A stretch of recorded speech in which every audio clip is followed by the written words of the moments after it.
আমাদের স্বরাষ্ট্র উপদেষ্টা একটা কথা বলেছিলেন যে প্রকাশ্যে রমজান মাসে ধূমপান করা এটা একটা অন্যায়। এই কথা বলার সাথে সাথে কতগুলো মেয়ে মানুষ আবার রাস্তায় মিছিল করেছে উপদেষ্টার পদত্যাগ চায়, ঠিক কিনা বলেন? এইরকম একটা বেহাল অবস্থার মধ্যে আমরা বসবাস করতেছি, যেখানে অন্যায়ের প্রতিবাদ সাধারণ মানুষ না, একটা উপদেষ্টা করার পরেও তার পদত্যাগ দাবি করে। এরকম একটা বেহাল অবস্থা আমাদের বাংলাদেশে, জোরেকন কথা ঠিক কিনা? হ্যাঁ, এরকম হওয়ার পেছনে কারণ হলো যে কোরআনের আমরা তাফসির শুনবো, এই কোরআনটাকে আমরা বাস্তবে গ্রহণ না করার কারণে এরকম হচ্ছে। আল্লাহ বললেন যে আমি কোরআনকে নাজিল করেছি মুমিনদের যাবতীয় রোগের রোগ মুক্তি, শেফা স্বরূপ এবং রহমত স্বরূপ লিল মুমিনিন, মুমিনদের জন্যে। আমরা একটা স্লোগান দেই যে সব সমস্যার সমাধান দিতে পারে আল কোরআন। এটা কি আপনাদের বিশ্বাস হয়? অনেকের ধারণায় কোরআন হলো গরিব মানুষের একটা কিতাব। অনেকে মনে করে কোরআন থেকে ফজিলত পাওয়া যায়, প্রতি অক্ষরে 10 টাকা করে নেকি, এছাড়া আবার কোরআনের কাম কি? যার কারণে বাংলাদেশে বড় বড় নেতাদের, বড় বড় দলের নেতারা পর্যন্ত বলতেছে যে ইসলামের সাথে রাজনীতির কোনো সম্পর্ক নেই, রাজনীতির মধ্যে ইসলাম নেই। এই যে একটা ভুয়া কথা বলে। আসলে বর্তমান বাংলাদেশে যে রাজনীতি চলতেছে, এই রাজনীতির মধ্যে ইসলাম নাই, কিন্তু প্রকৃত রাজনীতি হলো ইসলাম নিয়ে। জোরে কোন কথা ঠিক কিনা? কারণ আমি পবিত্র রমজান মাসে রোজাকে সামনে নিয়ে কথাবার্তা বলবো, কিন্তু আল্লাহ বলেছেন যে রমজান মাসেই আমি কোরআনকে নাজিল করেছি। বলেন সুবহানাল্লাহ। একটা রাতে আল্লাহ কোরআন নাজিল করছে, রমজান মাসেই সে রাত, নাকি কোন? ইন্না আনজালনাহু ফি লাইলাতুল কদর। এই কদর রাত, যে রাত্রে কোরআন নাজিল হওয়ার কারণে রাতের দাম কত হয়েছে? আলফে শাহর, 1000 মাসের চাইতেও বেশি। হিসাব করলে দেখা যায় 83 বছর 4 মাস। আপনার বলেন তো রমজান মাসের দাম কি জন্য হয়েছে? কোরআন নাজিলের কারণে। আর ওই রাতের দাম কি জন্য হয়েছে? কোরআন ওই রাতে আল্লাহ নাজিল করার কারণে। তাহলে কোরআন নাজিল করার কারণে যদি মাসের দাম হয়, রাতের দাম হয়, যাদের উপর আল্লাহ কোরআন নাজিল করলো তাদের দাম কি কম না বেশি? আসলে কোরআন নাজিল করছে কার জন্যে? এদের এতক্ষণ যেটা বলতেছি, মুমিনদের জন্যে।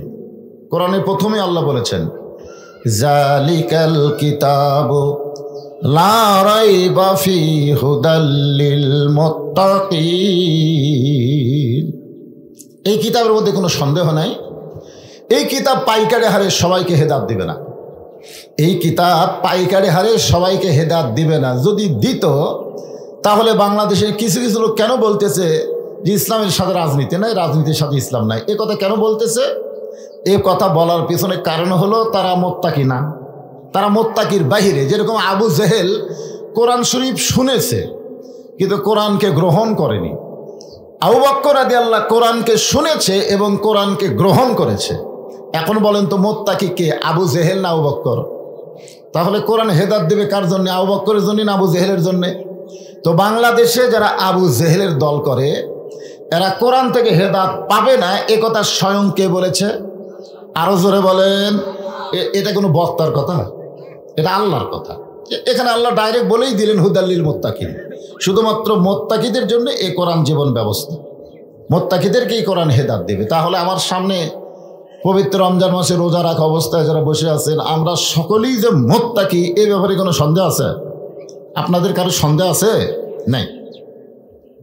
এখন আসেন, আল্লাহ তাআলা বললেন ইয়া আইয়ুহাল্লাযীনা আমানু, যারা আমাকে বিশ্বাস স্থাপন করেছো, কুতিবা আলাইকুমুস সিয়াম কামা কুতিবা আলাল্লাযীনা মিন ক্বাবলিকুম লাআল্লাকুম তাত্তাকুন।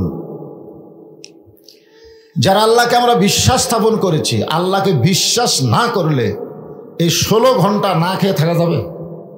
বিশ্বাস রোজাদারের অন্তরে যে 100 ভাগ, এই ব্যাপারে কোনো সন্দেহ নাই। যখন সুবহানাল্লাহ।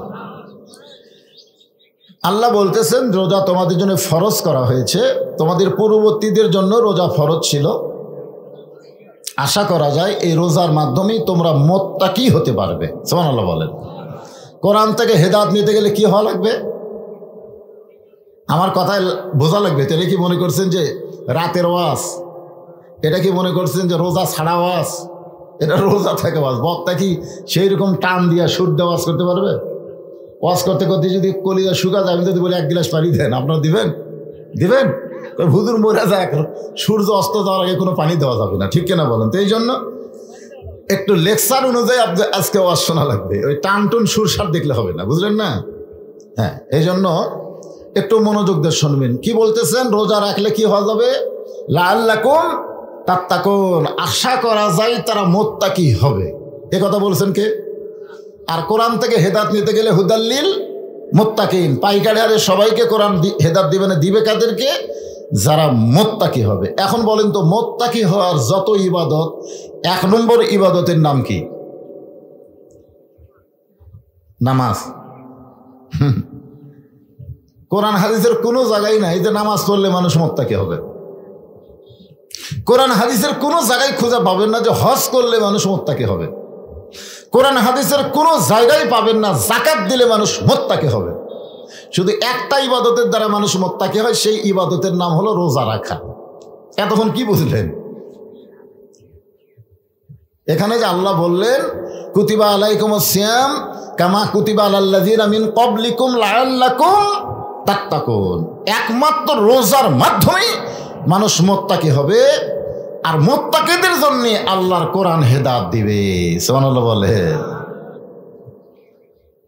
আমাদের বাংলাদেশে রোজা রাখার পরেও মানুষ মুত্তাকি হবার পারতেছে না। এর পিছনে কারণ কি? গতকাল দেখলাম ফেসবুকে এক রোজাদার তরমুজ বিক্রি করতেছে। কি বিক্রি করতেছে? কেজি ভাও। এক সাইডে একই একটা মিটার ফল আছে, এই সাইডে দিলে হয় 6 কেজি, এই সাইডে দিলে হয় 4 কেজি।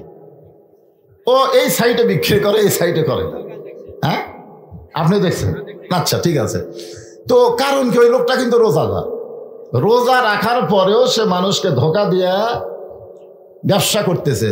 তাহলে রোজা রাখার পরেও তো মুত্তাকি হচ্ছে না, তাহলে আল্লাহ কি এমনি এমনি কইছে? আমাদের বাংলাদেশের জন্য রোজাও মানুষকে মুত্তাকি বানাবার পারতেছে না, কারণ কি? তো তাহলে আল্লাহর কোরআন আয়াত কি মিথ্যা? আল্লাহ কোরআনে বলেছেন ইন্নাস সালাতা তানহা আনিল ফাহশাই ওয়াল মুনকার, একমাত্র নামাজই পারে মানুষকে যাবতীয় বেহুদা খারাপি থেকে বাঁচায় দিতে। এটা কি মিথ্যা কথা? কিন্তু আমাদের বাংলাদেশের নামাজও পড়ে, আবার সুদও খায়, নামাজও পড়ে জমির আল ঠেলে। এরকম লোক আছে না নাই?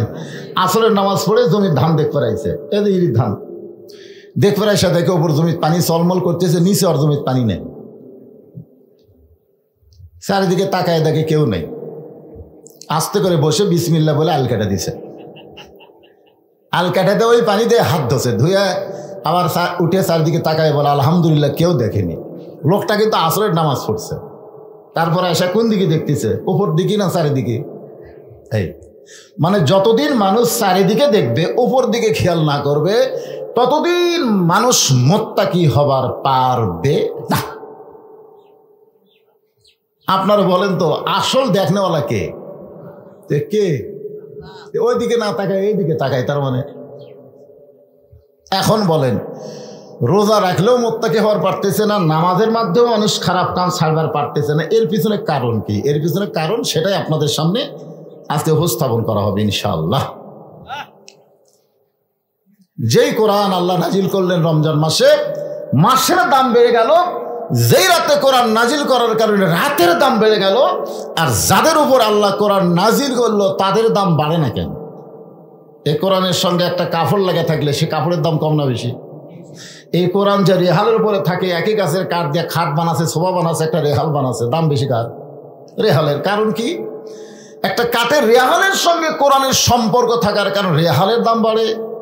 একটা কাপড় দিয়ে কোরআনের কাপড় বানালে সে কাপড়ের দাম বাড়ে। আর যাদের হেদায়েতের জন্য আল্লাহ কোরআন নাজিল করলো তাদের দাম না বাড়ার পিছনে কারণ কি? হ্যাঁ, এইটাই হলো আজকের আলোচনা। রমজান মাসে আমার মা বোনেরা বসে আছে, অনেকগুলো মা বোন। আসার সময় দেখলাম রাস্তার কোনো পুরুষই নাই, খালি মেয়ে মানুষ আসতেছে। আমাকে বলা হয়েছে হুজুর একটু পর্দার উপরে মা ফাতেমার জীবনী থেকে ওয়াজ করবেন, মেয়েরা একটু শুনবার চাই। মায়েরা ধৈর্য নিয়ে বসে। হ্যাঁ, আপনারা অবশ্যই পর্দার উপরে ওয়াজ শুনবেন। তাহলে আলোচনা এখন শুরু করা যাক, আপনারা একটু মনোযোগ দিয়ে শুনবেন। তাহলে রোজার মাধ্যমে মানুষ মুত্তাকি হওয়ার পিছনে কারণ কি? এখন রোজা থাকলেও মানুষ মুত্তাকি না হওয়ার পিছনে কারণ, আমরা নামাজ পড়ি, যে জোহরের নামাজ পড়লাম, এখানে জামাতের সঙ্গে জোহর নামাজ পড়লাম না। আচ্ছা আপনার বলেন তো, নামাজ কার জন্যে? কার জন্যে? আল্লাহ কোরআনে বলেছেন, ইন্না সালাতি ওয়া নুসুকি ওয়া মাহইয়ায়া ওয়া মামাতি লিল্লাহি রাব্বিল আলামিন। আমরা নামাজ আল্লাহর জন্যই পড়ি, কিন্তু মাঝে মধ্যে এ নামাজ মানুষকে দেখানোর জন্য কিন্তু পড়ি। একটু হিসাব করে দেখেন তো, আপনার বিবেক প্রশ্ন করেন, আপনি যখন বাড়িতে নামাজ পড়েন তখন নামাজের কতক্ষণ সময় লাগে, আর আপনি যখন মসজিদে নামাজ পড়েন তখন কতক্ষণ টাইম লাগে? একটু বিবেকের আয়নায় খেয়াল করে দেখেন। বাড়িতে যখন নামাজ পড়েন তখন আপনি মনে করেন আমি তো আল্লাহর জন্যই নামাজ পড়তেছি, আল্লাহ ছাড়া তো কেউ দেখতেছে না, ঢক মারি। কিন্তু যখন মসজিদে নামাজ পড়ি তখন আমার মন কি বলে, আল্লাহর জন্য তো নামাজ পড়তেছিস, আশেপাশে যাদের সুন্নত হয়ে গেছে তারা কিন্তু তোর দিকে তাকে আছে, যেমন তেমন রুকু সিজদা করলে চলবে না। মনের মধ্যে রিয়া আসার কারণে আল্লাহ বলেছেন, ফাওয়াইলুল লিল মুসাল্লিন আল্লাযীনা হুম আন সালাতিহিম সাহুন আল্লাযীনা হুম ইরাউন ওয়া ইয়ামনাউনাল মাউন। আপনাদের মসজিদে প্রথম তারাবিতে যে মুসল্লি হয়েছে আপনাদের এই গ্রামের মসজিদে, এখন কি সেই মুসল্লি আছে না কমে যাচ্ছে? কি আছে? কমে যাচ্ছে। কি জন্য কন্ত? যারা শুধুমাত্র মানুষকে দেখানোর জন্য নামাজ ধরছিল তাদের নামাজ আস্তে আস্তে থাকবে না, আর যারা আল্লাহর জন্য নামাজ পড়বে এরা মৃত্যুর আগ পর্যন্ত জীবন থাকা অবস্থায় এক ওয়াক্ত নামাজ ছাড়বে না। ধরে কোন কথা ঠিক কিনা? ছাড়বে না। দেখবেন জীবন যতক্ষণ আছে, যদি দাঁড়াবার না পারে বসে থাকা পড়বে, বসে থাকবার যদি না পারে তাহলে শুয়ে থাকা পড়বে, শুয়ে থাকাও যদি না পারে ইশারার দ্বারা কিন্তু তারা নামাজ পড়বেই। কারণ এরা কি মানুষকে দেখানোর জন্য করে? কার জন্যে? ধরে বলেন কার জন্যে? আল্লাহর জন্যে। ফাতেমার জীবন কাহিনী তো গোটা বলা যাবে না, জীবন কাহিনী বলবার গেলে এই একদিনের খাওয়া আছে। আমার মা বোনেরা ভালো ভালো লাগবে, এটা আমিও জানি। কারণ আমাদের এরশাদ চাচা যাওয়ার পর থেকে এই মেয়ে মানুষের অত্যাচার, যখন কথা ঠিক না, আমাদের খালেদা জিয়া, তারপরে শেখ হাসিনা, আমাদেরও যে মরদ মানুষের পাওয়ার আছে আমরা কিন্তু এত বছর বুঝবারই পারিনি। ধরে কোন ঠিক কিনা? এবার ডক্টর ইউনূস আসার পরে বোঝা যাচ্ছে মরদ মানুষের কিছুটা পাওয়ার আছে, ঠিক কিনা বলে? দেখেন ভারত এত কিছু করলো, বাংলাদেশের কিছুই করতে পারলো না। পারছে? এই কিছুদিন আগে দেখবেন আর্মির প্রধান অনেক গরম বক্তব্য দিল, কিছু করবার পারছে? পারে নাই। ডোনাল্ড ট্রাম্প পর্যন্ত কিছু করবার পারতেছে না, কারণ বাংলাদেশের চেয়ারে একটা মরদ বসে আছে। যখন কে বসে আছে? হ্যাঁ, মরদ। বিপদত পড়লে তার নামে দোয়া পড়া লাগে। যখন কথা ঠিক কিনা? এর নামই হচ্ছে দোয়া ইউনূস। হ্যাঁ, আমি ফাতেমার জীবন কাহিনী বলবো কি কারণে? তারা যদি ঘরের মানুষ ঘরে থাকে, পর্দার ভিতরে থাকে, তাহলে ওই বাড়িতে আল্লাহ কতটুকু রহমত বরকত দেয়, আর যে রহমত বরকতে পুরুষ মানুষের জীবন চলা কত সহজ হয়, এর উপর ইনশাল্লাহ কথা বলবো। তাই যেটা ধরছি এর আগে শোনা লাগবে। হ্যাঁ, তাহলে কি বলতেছি? নামাজ আল্লাহর জন্যও পড়ি, মানুষকে দেখানোর জন্য কিন্তু আমরা মাঝে মাঝে নামাজ পড়ি না ভাইজান? আপনি নিজের বিবেককে বলেন। হ্যাঁ, অনেক মানুষ নামাজ পড়ে না, এখন জানাজার নামাজের ঘোষণা করছে, জোহরের নামাজের পরে জানাজা হবে। তা আমার এলাকার কিছু ছেলে পেলে বাইরে ঘোরাফেরা করতেছে। আমি বললাম, কে রে বাইরে ঘুরতেছিস কেন? তো করছে জোহরের পরে তো জানাজা হবে, তো জোহরের নামাজ। তো কেন? আমরা তো জোহর পড়ার নিয়তে বাড়াইনি হুজুর, আমরা জানাজা পড়ার নিয়তে বাড়াচ্ছি। তা আমি বললাম, পাগল, জোহরের পরে জানাজা যখনই ঘোষণা করেছে তখন আগে জোহর পড়া লাগবে। জোহর হলো ফরজে আইন, আর জানাজা হলো ফরজে কিফায়া। ফরজে কিফায়া যদি গ্রামের 10 জন মানুষ আদায় করে লোকটাকে দাফন করে, সবার উপরে আল্লাহ আদায় করে নেবে। কিন্তু ফরজে আইন তো 10 জন 20 জন পড়লে হবে না। মুসলমান যারা দাবি করে তাদের সকলকেই জামাতের সঙ্গে নামাজ আদায় করা লাগবে। জোরে কোন কথা ঠিক কি না? কারণ আমি তো হাদিস বললাম, রোজা না রাখলে মানুষ বেঈমান হবে, হজ না করলে মানুষ বেঈমান হবে, জাকাত না দিলে মানুষ কাফের হবে, কোথাও নেই। আপনি যদি জাকাত না দেন আপনাকে কাফের বলা যাবে না, হজ না করলে আপনাকে কাফের বলা যাবে না, রোজা না রাখলে আপনাকে কাফের বলার কোনো সুযোগ নেই। কিন্তু আপনি যদি নামাজ আদায় না করেন আপনাকে ডাইরেক্ট কাফের বলার সুযোগ আছে। প্রথম একটা হাদিস শোনেন, লা সালাত লা ঈমানা, যার নামাজ নাই তার ঈমানই নাই। লা সালাত লা দীনা, যার নামাজ নাই তার ধর্মই নাই। বাইনাল আবদি ওয়াল কুফরি তরকুস সালাত, বান্দার কাফের মধ্যে পৃথক করার জিনিস তার নামই হলো নামাজ। যারা নামাজ পড়ে তারা হলো বান্দা, আর যারা নামাজ পড়ে না তারা হলো কাফের। এখন বলেন, ইচ্ছা করে জোহরের নামাজ বাদ দিয়ে যারা জানাজায় শামিল হলো, এরা কি মুসলমান না কাফের? আর মুসলমানের কোনো জানাজায় কাফের যদি শামিল হয় তাহলে মুর্দার জন্য আযাব হবে না সওয়াব হবে? হ্যাঁ, এই জন্য আমি বললাম, বাবা খালি জানাজা পড়লে হবে না, জোহর পড়া লাগবে। তখন পিছন থেকে 2 জন বলতেছে, হুজুর যখন বলতেছে যাই, হুজুর যখন বলতেছে, আমি হুজুর বলার আগে কে বলছে? কথা বলেন, কে বলছে? কিন্তু ওরা বলতেছে হুজুর যখন বলতেছে যদি না পড়ি তাহলে ওয়াজের মধ্যে আবার কবে যাই। আপনার বলেন তো এরা কি আল্লাহর জন্য নামাজ পড়ছে? তাহলে নামাজ মানুষ আল্লাহর জন্য পড়ে, আবার নামাজ মানুষকে দেখানোর জন্য পড়ে। হজ মানুষ আল্লাহর জন্য করে, আবার মানুষকে দেখানোর জন্যও হজ করে। আছে না নাই? হজ কার জন্যে? আল্লাহর জন্যে। আল্লাহ সামর্থ্যবানের উপরে হজ ফরজ করেছে, সামর্থ্যবানেরা আল্লাহর জন্য হজ করবে। কিন্তু মানুষকে দেখানোর জন্য যে হজ করে, যারা হাজী সাহেব খালি নামের আগে একটা আবার আলহাজ লেখা বাদ দেন। আমার এলাকায় একজন হাজী সাহেবের নামের আগে আলহাজ না লিখে আমার মাদ্রাসার একটা চিঠি দিছে, ওই চিঠি পায় হাজী সাহেব ছিনিছে। তো বলতেছে, আপনি চিঠি না পড়ে ছিনলেন কেন? বলে, আমার নামের আগে আলহাজ কোথায়? আমি এত লক্ষ টাকা খরচ করে আমি খালি মোহাম্মদ দিয়ে আমার নাম লিখছে, আলহাজ কোথায়? এখন বলেন তো ওই লোকটা কার জন্য হজ করছে? আল্লাহর জন্য করছে না মানুষকে দেখানোর জন্য করছে? দেখবেন অনেক লোক হজ করার পরে মানুষ যদি তাকে কিছু জিজ্ঞাসা না করে, সে নিজে হজ করেছে এটা বলার জন্য চাষ করে গল্প শুরু করবে। এইবারে ভাই পাথর মারবার যায়, যা ভিড়, হায় হায়। আপনারা বলেন তো ওর থেকে একটু শুনবার চাচ্ছেন, হায় হায় ছাপা মারবা, সে কি অবস্থা। তার মানে ও যে হজ করছে এটা মানুষকে জানানোর জন্যই কিন্তু গল্প তুলিছে। তোর এখন কথা ঠিক কি রে? এখান থেকে আমরা বুঝতে পারলাম হজ মানুষ আল্লাহকে খুশি করার জন্যও করে, আবার মানুষকে জানানোর জন্য দেখানোর জন্যও মানুষ হজ করে। এখন বলেন, নামাজ আল্লাহর জন্য পড়ে, মানুষকে দেখানোর জন্য পড়ে, নামাজ কবুল হবে? কথা কয় না। হজ আল্লাহর জন্যও করে, মানুষকে দেখানোর জন্য করে, হজ কবুল হবে? জাকাত মানুষ আল্লাহর জন্য দেয়, আবার মানুষকে দেখানোর জন্য জাকাত দেয়। দেখবেন অনেক ধনী মানুষের বাড়িতে গরিবেরা যখন যায় রোজার মাসে, আপনাদের এলাকায় রোজার মাসে জাকাত দেয় না? আমাদের এলাকায় তো রমজান মাসে জাকাত দেয়, কারণ রমজান মাসে বেশি সওয়াব। এখন গরিব মানুষের অভাবের কারণে প্রথম দিকে গেছে, কয় না এখন তো আমি জাকাত দেই না, জাকাত দেব 23 রমজান। যত গরিব আসতেছে প্রত্যেকটা গরিবকে একই কথা বলতেছে, জাকাত দেব 23 রমজান। আপনার বলেন তো ওই একটা দিন নির্দিষ্ট করার কারণ কি? একটা দিন নির্দিষ্ট করার কারণ হলো সব গরিব মানুষ তার বাড়ির দরজার ভিড় করবে, তখন ছেলে টেলে এদেরকে বলবে একটু ক্যামেরা বন্দি কর, একটু ভিডিও কর, আমি যে জাকাত দিচ্ছি এটা আবার ফেসবুকে ছেড়ে দে। তাহলে কি বুঝলেন? জাকাত মানুষ আল্লাহর জন্যও দেয়, আবার মানুষকে দেখানোর জন্যও জাকাত দেয়।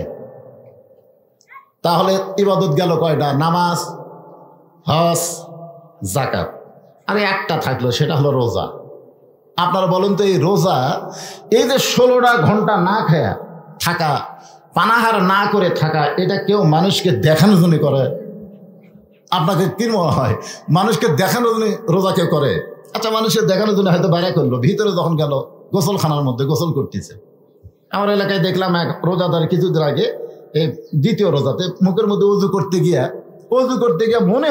মনে হচ্ছে যে সামান্য পানি আলা জিবাত গেছে, হয়তো যায়নি কিন্তু ওর মনে হচ্ছে, তখন আমি বলি ভাই কি আছে ভাই? হুজুর আমার সন্দেহ হচ্ছে, মানে পানি গেছে হুজুর। আমি বললাম পাগলা, ইচ্ছা করে পানি না খেয়ে যদি সন্দেহযুক্ত ভাই পানি যায় তাহলে রোজার কোনোই ক্ষতি হয় না। তুমি যে ওয়াক ওয়াক করতে যায় মানে তোমার আলাদাও ছেড়ে ফেলে। আচ্ছা আপনারা বলেন তো, ওর যে এই জায়গায় পানি গেছে এটা কেউ দেখছে? কিন্তু ওয়াক ওয়াক করার কারণে কারো হয়? কথা কন না কেন কারো হয়? তাহলে বাথরুমে যখন গোসল করতেছে, ঠান্ডা পানি মাথার উপর দিয়া, নাকের উপর দিয়া, মুখের মধ্যেও কিন্তু যায়। মুখের মধ্যে যাওয়ার পরে লোকটা কুলি করে বের করে দেয়। ওযু করার সময় কুলি করতেছেন, গোসল করার সময় কুলি করতেছেন, দরজা বন্ধ, বাথরুমের জানলাও নেই। এ সময় মন যদি বলে এত তৃষ্ণার্ত মন নিয়ে কেন থাকবে, কেউ তো দেখতেছে না, এক গিলাস পানি খা, এক জগ পানি খা, ওটি তো কেউ নেই। ওই জায়গাত কি কেউ আছে? তাহলে ওই জায়গায় পানি খাবার বলতেছে মিন শাররিল ওয়াসওয়াসিল খান্নাস, ভিতরে খান্নাস বলতেছে খা, কেউ তো দেখবে না। তখন রোজাদার কি বলে? রোজাদার বলে এই শয়তান, কেউ না দেখলেও আমার আল্লাহ দেখতেছে। ধরে কারণ সুবহানাল্লাহ। তার মানে বোঝা গেল একটা মাত্র ইবাদত মানুষকে মুত্তাকি বানায় দেয়, তার নাম হলো রোজা। যে কেউ না দেখলেও আল্লাহ দেখতেছে, এই বিশ্বাস তার অন্তরে নিয়ে আসে, সেই আমলের নাম কি? রোজা রাখা। ধরে কার নাম কি? রোজা রাখা। আপনার বলেন তো, রোজা রেখে সে যদি পানি মুখের মধ্যে যায়নি তারপর ওয়াক ওয়াক করতেছে, এই লোকটা যদি আবার সুদের ব্যবসা করে, মনে করেন যে সামান্য পানি গলার মধ্যে গেল কিনা, ওয়াক ওয়াক করতেছে, কিন্তু আমরা জানি ওই লোকটা আবার সুদও খায়। ধরে কারণ কি খায়?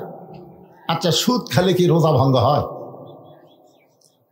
আপনাদের কি ধারণা, সুদ কি মুখ দিয়ে খায় নাকি? কথা বলেন, রোজা ভঙ্গ হবে? ঘুষ খেলে? ঘুষ তো মানুষ মুখ দেখায় না, হাত দেয়। একটু মনোযোগ দিবেন। এই হুদাল্লিল মুত্তাকিন আল্লাহ বললেন, আল্লাহ আল্লাকুম তাত্তাকুন, এইটা বোঝানোর পরেই আমি মা বোনদের ওয়াজের দিকে চলে যাবো ইনশাল্লাহ। রোজা রাখলে কি কি করা যাবে না, কোন কাজ করলে রোজা ভঙ্গ হবে, রোজা ভঙ্গের কারণ আছে না নাই? এদের এখন আছে না নাই?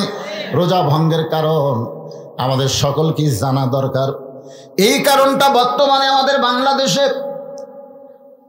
ওয়াজ দেওয়া হবে না। আমাদের বাংলাদেশে এই কারণের সমস্যা যদি সমাধান করতে চাই, তাহলে কোরআনের সমাজ কায়েম করা লাগবে। ধরে কোন ঠিক কি না? আমি রমজান মাসেও গেছিলাম সৌদি আরবে, রমজান মাসে।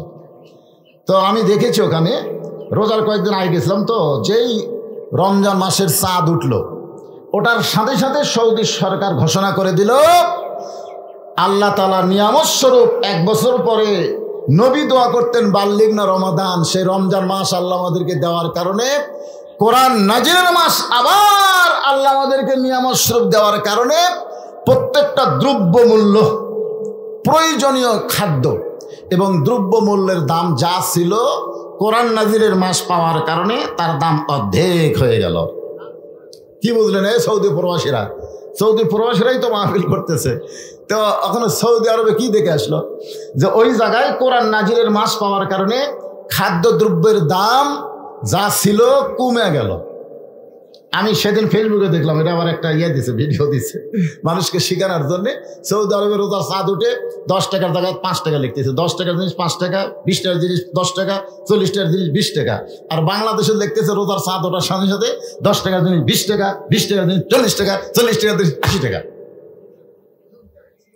তো তাহলে বলেন তো, সৌদি আরবের দাম কমতিছে আর বাংলাদেশে দাম বাড়তিছে একই মাসে, কারণ কি? ঈমান না, কারণ হলো ওই দেশে শুধু কোরআন নাজিলের মাসকে গ্রহণ করে নাই, কোরআনকেও তারা বাস্তব জীবনে গ্রহণ করেছে। ধরে কোন কথা ঠিক কিনা? আর বাংলাদেশে রমজান মাস পাওয়ার পরে কোরআন কি বলতেছে, কারণ তারা তো শোনে, তারা শোনে। এই যে আজকে আমি ওয়াজ করতেছি, আপনারা শুনতেছেন না, কিন্তু আল্লাহ কি বলেছেন? সামিনা পতা আয়না, শুধু শুনলে হবে না, ওইটাকে গ্রহণ করা লাগবে। আল্লাহর কোরআনকে গ্রহণ করতে গেলে একা একা কোরআন শরীফ গ্রহণ করা যাবে না। কোরআনকে গ্রহণ করতে গেলে কোরআনের একটা দল গঠন করা লাগবে, সকলে মিলে আল্লাহর কোরআনকে গ্রহণ করব। যেরকম মুয়াজ্জিন যখন আজান দেয়, আজান দেওয়ার সঙ্গে সঙ্গে আল্লাহ বলেছেন আকিমুস সালাত, নামাজ কায়েম করো। আজান শোনার সঙ্গে সঙ্গে বাবা যদি মসজিদে যায় তাহলে নামাজ কায়েম হবে না, আবার যদি ছেলে মসজিদে যায় তাহলে নামাজ কায়েম হবে না। আজান শোনার পরে দাদা মসজিদে যায়, তাহলে নামাজ কায়েম হবে না। আজান শোনার সঙ্গে সঙ্গে দাদা, ছেলে, নাতি একসাথে মসজিদে গিয়া জামাতে আদায় করলে নামাজ কায়েম হবে। তার মানে বোঝা গেল একা একা কোনো জিনিস হবে না, সম্মিলিতভাবে আদায় করা লাগবে। এখন যদি আমরা কোরআন অনুযায়ী চলতে চাই তাহলে একা একা সম্ভব না, কোরআনের একটা দল করা লাগবে। এখন আমাদের 92% মুসলমানের দেশে কোরআনের দল বলতে বাংলাদেশে কি কিছু আছে? আপনাকে কি মনে হয় কোরআনের দল নাই? এই বাংলাদেশে কোরআনের বিজয় হোক এরকম কোনো দলই কি আপনাকে জগৎ পড়ে না? পড়ে পড়ে। এই যে দেখেন, এই কোরআন যদি আপনি বাংলার জমিনে বিজয় হোক, বাংলার জমিনে কোরআন অনুযায়ী আমরা চলি, যেই কোরআন নাজিল হওয়ার কারণে রোজার মাসের দাম বাড়লো, যেই রাতে কোরআন নাজিল হওয়ার কারণে হাজার মাসের চাইতে রাতের দাম বেড়ে গেল, সেই কোরআন আমাদের বাংলাদেশে খেলে ও শুনবো না, বাস্তব জীবনে কোরআনকে গ্রহণ করব। এই গ্রহণ করার নিয়তে কোরআন বিজয়ের আন্দোলনে যারা চলবে, মনে মনে ধারণা করবে আল্লাহর কোরআন বিজয় করতে গেলে প্রয়োজন হলে শহীদ হব, তারপরও কোরআন বিজয়ের আন্দোলন থেকে আমি পিছপা হব না। এর সম্পর্কে রাসূল বলেছেন, মান সাআলাল্লাহু তাআলা আশ-শাহাদাতা বিসিদকিন বাল্লাগাহুল্লাহু মানাজিলাশ শুহাদা ওয়া মাতা আলা ফিরাশিহি রাওয়াহুল বুখারী কিতাবুল মাগাজি। আল্লাহ রাসূল বললেন যে দুনিয়াতে আল্লাহর কোরআন বিজয়ের আন্দোলনে শাহাদতের তামান্না নিয়ে কেউ যদি সৈনিক হয়, কেউ যদি দল করে, ওই মাতা আলা ফিরাশিহি, সে যদি নিজের বিছনায় মৃত্যুবরণ করে, বাল্লাগাহুল্লাহু মানাজিলাশ শুহাদা, আল্লাহ তাআলা হাসরের ময়দানে তাকে শহীদদের কাতারে দাঁড় করায়া দিবে। আপনারা বলেন তো, দুনিয়াতে যত মৃত্যু হচ্ছে, কোন মৃত্যুর কোনো কষ্টই হয় না? কোন মৃত্যুর কোনো কষ্টই হয় না? এবারে চাক্ষুষ প্রমাণ হলো, আমরা দেখলাম আবু সাইদ। আবু সাইদকে আপনারা দেখেননি? মুগ্ধকে আপনারা দেখেননি? পানি পান করতে গুলি লাগলো। আবু সাইদকে যখন গুলি করতেছে, ও কি, ও মারে বাবারে দাদারে কয়ে চিল্লা উঠছে। আপনারা কি দেখলেন? আপনারা দেখলেন যখন গুলি করলো, ও আবার সামনে গেল, মানে গুলি লাগার পরেও এদিক দিয়ে ঢুকে ওই দিক দিয়ে বার হলো, তারপরেও ও কিন্তু সামনে গেল, ও মারে বাবারে কিছুই বলতেছে না, আবার সামনে গেল। আবার যখন গুলি করলো তখনও কিন্তু দুই হাত প্রসাদ করে দাঁড়িয়ে থাকলো। তৃতীয়বার গুলি করার পরে দুই বন্ধু এসে যখন ধরলো, তখন আস্তে করে পড়লো, তার মুখে কোনো ও বাবারে মারে বাঁচারে এরকম কোনোই শব্দ নাই। তার মানে কি বুঝলেন? যে আবু সাইদ যখন জীবন দিচ্ছে, বাতিলের সঙ্গে আপোষ করে নয়, হকের পক্ষে থাকার কারণে। জোরে কোন কথা, ঠিক কিনা? আর এই জীবন দেওয়াকে আল্লাহ তাআলা শহীদ বিশ্বাস করে, শহীদ হিসাবে গ্রহণ করে, তার যে কোনো কষ্টই হলো না, তার প্রমাণ হলো গোটা বিশ্বের কোটি কোটি মানুষ দেখলো, তার মুখে কোনো শব্দ নাই, কোনো সাউন্ড নাই, অথচ বুখারী শরীফের রাসূল আজ থেকে 1500 বছর আগে বলে গেছে যে চিনি খাওয়া পিঁপড়া, যে পিঁপড়া চিনি খায়, ওই পিঁপড়া যদি আপনাকে কামড় দেয়, আপনাকে লাগে 10টা পিঁপড়া যদি এক জায়গায় কামড় দেয়, আপনি কি করে চুলকাই করে? ধরে কোন কথা, ঠিক কিনা? ওর কামড়ের বেশি লাগে না। আল্লাহ রাস্তায় যারা শহীদ হয় তাদের মৃত্যু যন্ত্রণা এই পিঁপড়ার কামড়ের চাইতেও কম। তাহলে পরকালীন জগতে যখন আমরা যাব, এই দুনিয়া থেকে পরকালীন জগতে যদি আমরা যাবার চাই, এরকম শাহাদতের তামান্না আমাদের অন্তরে রাখার দরকার আছে না নাই? যেরকম আছে না নাই?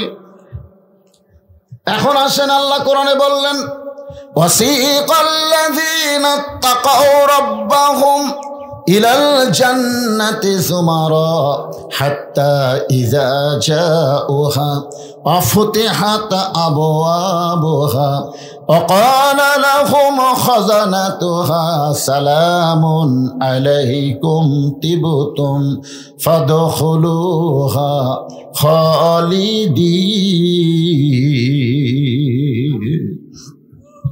রোজা থেকে আল্লাহু আকবার বলতে কি দুর্বল লাগতেছে আপনাদের?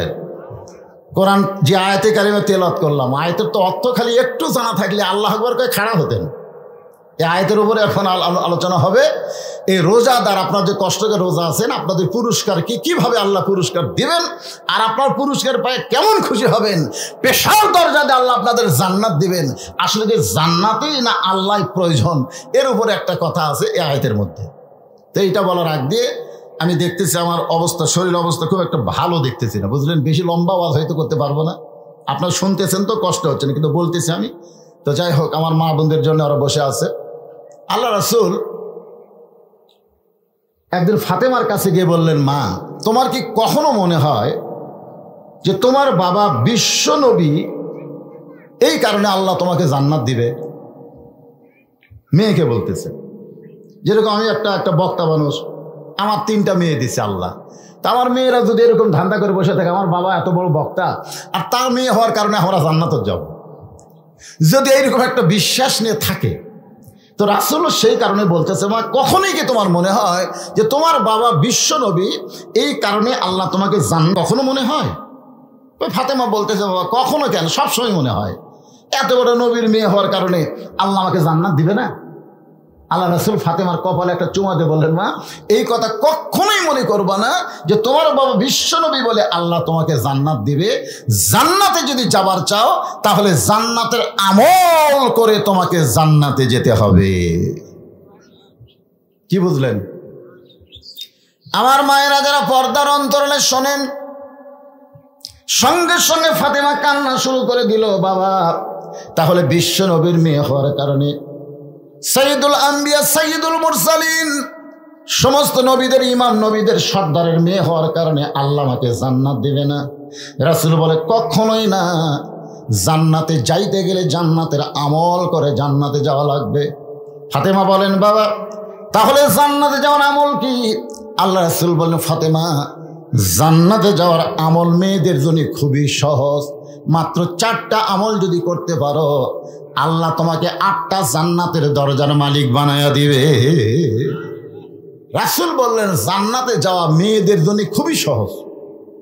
মরদ মানুষের জন্য, পুরুষ মানুষের জন্য জান্নাত পাওয়া খুবই কঠিন, কিন্তু মেয়েদের জন্য জান্নাতে যাওয়া খুবই সহজ। ফাতেমা বললেন, বাবা, তাহলে 4টি আমল কি? আল্লাহ রাসূল বললেন, মেয়েদের 1 নম্বর আমল হচ্ছে পর্দা। মেয়েরা যদি পর্দা না করে, বাকির 3টা আমল একটাও কবুল হবে না। বাকি 3টা কিন্তু এখনো বলা হয়নি। রাসূল বললেন, 1 নম্বর আমলের নাম কি? পর্দা। ধরে কেন 1 নম্বর আমলের নাম কি? মেয়েরা যদি নামাজ পড়ে, রোজা করে, স্বামীর কথা মতো চলে, কিন্তু পর্দার মধ্যে থাকে না। আপনারা জানেন, আজকে এই পর্দা নিয়েও একটা খবর দেখলাম। গতকাল একটা ছেলে একটা মেয়েকে বলছিল, রোজার মাসে তো মেয়ে একটু অন্যা নাই, অন্যা ছাড়া চলতেছে, সে মাটির দিকে তাকায় হাঁটছে। তারপরে বলছে, আপা, বা এই রমজান মাসে আপনি একটু অন্যা পড়েন। এই কথা বলার সাথে সাথে ওই মেয়েরা বাদী হয়ে থানায় কেস করলো, আর থানার ওসি সাহেব ওই ছেলেকে ধরে নিয়ে আসলো। আর ও যে চাকরি করতেছে, চাকরির থেকেও বরখাস্ত করলো। আপনারা বলেন তো, ছেলেটা কি অন্যায় করছে? একটা রমজান মাস, রোজার মাসের দিকে তাকায় তো মুসলিম মেয়েদেরকে একটু শালীনতা অর্জন করার দরকার। কিন্তু ঢাকাতে মেয়েরা বোরকা তো দূরের কথা, অন্যায় দেয়নি, খালি অন্য পড়ার কথা বলার কারণে তাকে চাকরির থেকে বরখাস্ত করা হলো এবং সাথে সাথে তাকে থানায় নিয়ে গ্রেফতার করে নিয়ে আসা হলো। এখন পর্যন্ত আন্দোলন চলতেছে, পুলিশ এখনো তাকে ছাড়েনি। তাহলে চিন্তা করে দেখেন, যেই দেশের মেয়েদের বোরকা পড়তে বলার কারণে যদি তাকে থানায় ধরে নিয়ে যায়, আমরা বক্তারাও তো চিন্তা করে ওয়াজ করা দরকার, এই পর্দার ওয়াজ করার কারণে। আর মেয়েরা বাদী হয়ে যদি কমপ্লেন করে, তাহলে তো আমাকে আর বার হবারই দিবি না। জোরে কোন কথা বলেন ভাইজান, কি একটা জগতের মধ্যে পড়ে গেলাম। আজকের খবর ফেসবুকে দেখেন, বহু জায়গার থেকে পোস্টিং হয়েছে, ছেলেটাকে এখনো ধরেই রাখছে। দোষ কি? অন্যা পড়ার কথা বলেছে, যে মেয়ের একটা শালীন পোশাক, শালীন পোশাকের কথা আল্লাহ কোরআনে বলে নাই। আল্লাহ কোরআনে বললেন, অকরণে ফি বুয়ুতিকুন্না ওয়ালা তাবাররাজনা তাবাররুজাল জাহিলিয়াতিল উলা। সঙ্গে সঙ্গে ফাতেমা পর্দানিশী হয়ে গেলেন। ফাতেমা পর্দার মধ্যে ঢুকে গেলেন। বড় পীর আব্দুল কাদের জিলানী রহমতুল্লাহ আলাইহি জান্নাতুল বাকির মধ্যে কবর জিয়ারত করতেছেন। একটু মনোযোগ দিয়ে শুনবেন। কবর জিয়ারত করতেছেন। জান্নাতুল বাকি হচ্ছে মসজিদ নববীর নিকটে সবচাইতে বড় গোরস্থান, যে গোরস্থানের মধ্যে আল্লাহ নবীর কমপক্ষে 10,000 সাহাবী ঘুমায় আছে। যারা হজ করছেন তারা জান্নাতুল বাকি দেখে নিজের 2 চোখকে ধন্য বানাইছেন। সুবহানাল্লাহ বলেন। একটা গোরস্থানের মধ্যে আল্লাহ নবীর 10,000 সাহাবী, কমপক্ষে 10,000 সাহাবী ঘুম পাড়তেছে। সেই গোরস্থানের নাম হলো জান্নাতুল বাকি, মদিনায়। তো জান্নাতুল বাকি আব্দুল কাদের জিলানী রহমতুল্লাহ আলাইহি যখন জিয়ারত করতেছেন, পিছন দিক থেকে এক মুরিদ বলে, হুজুর আপনি চোখ বন্ধ করলে গোটা পৃথিবীর খবর বলতে পারেন, চোখ বন্ধ করলে। তো আপনি দেখেন তো জান্নাতুল বাকির কোন জায়গায় মা ফাতেমার কবর। আব্দুল কাদের জিলানী অত্যন্ত রাগ করে বললেন, চোখ বন্ধ করলে গোটা পৃথিবীর খবর বলতে পারি, এ কথা তোমার কে বললো? ইত্তাকু ফিরাসাতাল মুমিনিনা ফাইন্নাহু ইয়ানজুরু বিনুরিল্লাহ, যারা মুমিন মুত্তাকি হবে তারা চোখ বন্ধ করলে আল্লাহর আরশ পর্যন্ত তারা দেখতে পারবে। জোরে কোন সুবহানাল্লাহ। কারণ মুমিন মুত্তাকি তো তারা সূর্যের আলো চন্দ্রের আলোতে তারা দেখে না, তারা দেখে ইয়ানজুরু বিনুরিল্লাহ, আল্লাহর নূর দিয়া তারা দেখে। জোরে কোন সুবহানাল্লাহ। আপনার বলেন তো নূরের পাওয়ারের কোনো সীমা আছে? অসীম। আব্দুল কাদের জিলানী ছোট বাচ্চার মতন কান্দের, বলে রে মুরিদেরা, গোটা পৃথিবীর খবর জানতে পারলেও এই জান্নাতুল বাকির কোন জায়গায় মা ফাতেমার কবর এটা কিয়ামত পর্যন্ত কেউ বলতে পারবে না। জান্নাতুল বাকির মধ্যেই ফাতেমার কবর আছে, কিন্তু কবরটা কোন জায়গায় এটা দুনিয়ার কেউ বলতে পারবে না। তো মুরিদরা বলে, হুজুর জান্নাতুল বাকির মধ্যেই ফাতেমার কবর, কিন্তু কবরটা কোন জায়গায় এটা কেন বলতে পারবে না? আব্দুল কাদের জিলানী বললেন, না বলার পিছনে কারণ হলো আমাদের মা ফাতেমা হলেন জহুরা। আমাদের মা ফাতেমা কি? জহুরা। জোরে বলেন কি? জহুরা। এই জহুরা হওয়ার কারণেই তার কবর জান্নাতুল বাকির মধ্যে আছে, কিন্তু কিয়ামত পর্যন্ত কেউ বলতে পারবে না। তো সমস্ত মুরিদ বলে, হুজুর এই জহুরা মানে কি? ফাতেমা যে ডিগ্রি পাইছে এই জহুরা মানে কি? আমার মায়েরা যারা বসে আছেন একটু মনোযোগ দিয়ে শোনেন, এটা কিন্তু মরদ মানুষের ওয়াজ না, ওয়াজটা হচ্ছে নারীদের জন্য। আর একটা নারী ভালো, নারীর পেট থেকে হাসান হোসাইনের জন্ম হলো, সুবহানাল্লাহ কন না কেন? আর নারী খারাপ, নারীর পেট থেকে ইয়াজিদের জন্ম হলো। আপনারা বলেন তো হাসান হোসাইন আর ইয়াজিদের মধ্যে কি কারণে? কারণ ইয়াজিদের মায়ের নাম হলো লাইসা বিনতে সাইবা, সাইজা লাইসা বিনতে সাইবা, মানে মাবিয়ার আগে 5টা জায়গায় বিয়ে হয়েছিল। 5 জায়গায় বিয়ে হয়, স্বামী সংসার করেনি। পরে আবু সুফিয়ান টাকার লোভে পড়ে সাইবার মেয়ে লাইসাকে এই মাবিয়ার সাথে বিয়ে দিল, আর মাবিয়া আর লাইসার মিলনের মাধ্যমে ইয়াজিদের মতন একটা মালের জন্ম হলো। তাহলে কি বুঝতেছেন? একটা নেপোলিয়নও বলেছে, তোমরা যদি ভালো একটা সন্তান চাও তাহলে ভালো একটা মায়ের দরকার। জোরে কোন কথা ঠিক কিনা? ভালো একটা বাপের দরকার না মায়ের দরকার?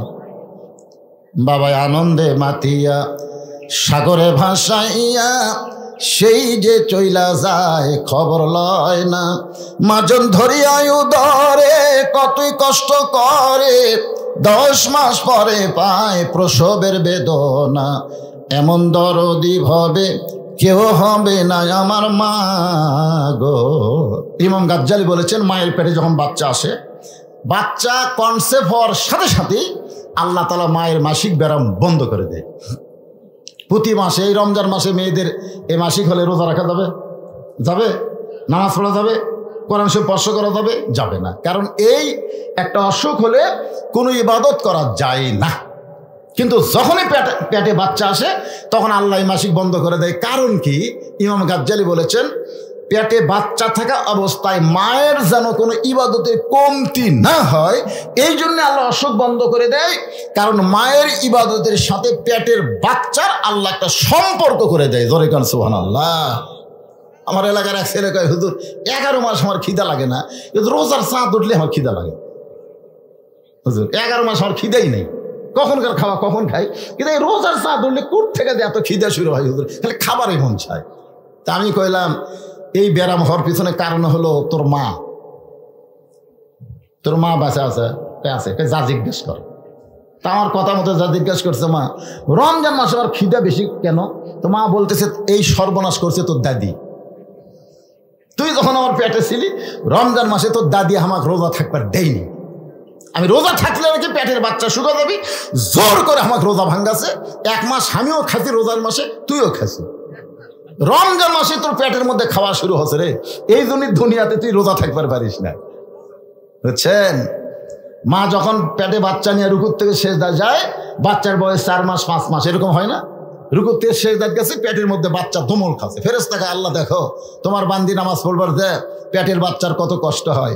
আল্লাহ বলে সাক্ষী থাক, যেই মা পেটে বাচ্চা নিয়ে নামাজ পড়তেছে ও মা শুধু নিজে নামাজ পড়তেছে না, পেটের বাচ্চাকেও নামাজি বানিয়ে দিচ্ছে। জোরে কান সুবহানাল্লাহ। এই জন্য একটা মা যদি ভালো হয়, মায়ের পেটের বাচ্চাও ভালো হবে। আজকে যারা প্রকাশ্যে সিগারেট খাওয়ার মিছিল করতেছে রমজান মাসে, খুঁজলে দেখেন এরা সব বেজন্মা, এদের জন্মের ঠিক নাই, এরা জারুর সন্তান। জোরে কোন কথা ঠিক কিনা? রমজান মাসে হোটেলের দরজা কালো পর্দা দিয়ে ভিতরে যারা খায়, খুঁজলে দেখেন এদের জন্মের ঠিক নাই। খুঁজলে দেখেন এর জন্মের ঠিক নেই। কি মনে করছেন? মনে করতেছে আমরা সেই মরদ, তোরা সেই মরদ, হিজড়ার জাত। কেরে মরদ মানুষের পর্দা করা লাগবে কেন? হোটেল দরজা কালো পর্দা ভিতরে খাস, তোরা কি মরদ? রমজান মাসে কালো পর্দা ভিতরে যারা খায় এরা মরদ না, হলে হিজড়ার জাত। জোরে কোন কথা ঠিক কিনা? আমার মা ফাতেমা এই জহুরা ডিগ্রি কেন? সমস্ত মুরিদ যখন বলে হুজুর এই জহুরা মানে কি, আব্দুল কাদের জিলানী বললেন তাহলে শোনো। হযরত আলী এশার নামাজ পড়ে বাড়িতে গেছে। কোন নামাজ? এশার নামাজ পড়ে বাড়িতে গেছে, যায় দেখে ঘর সুন্দর করে সাজানো।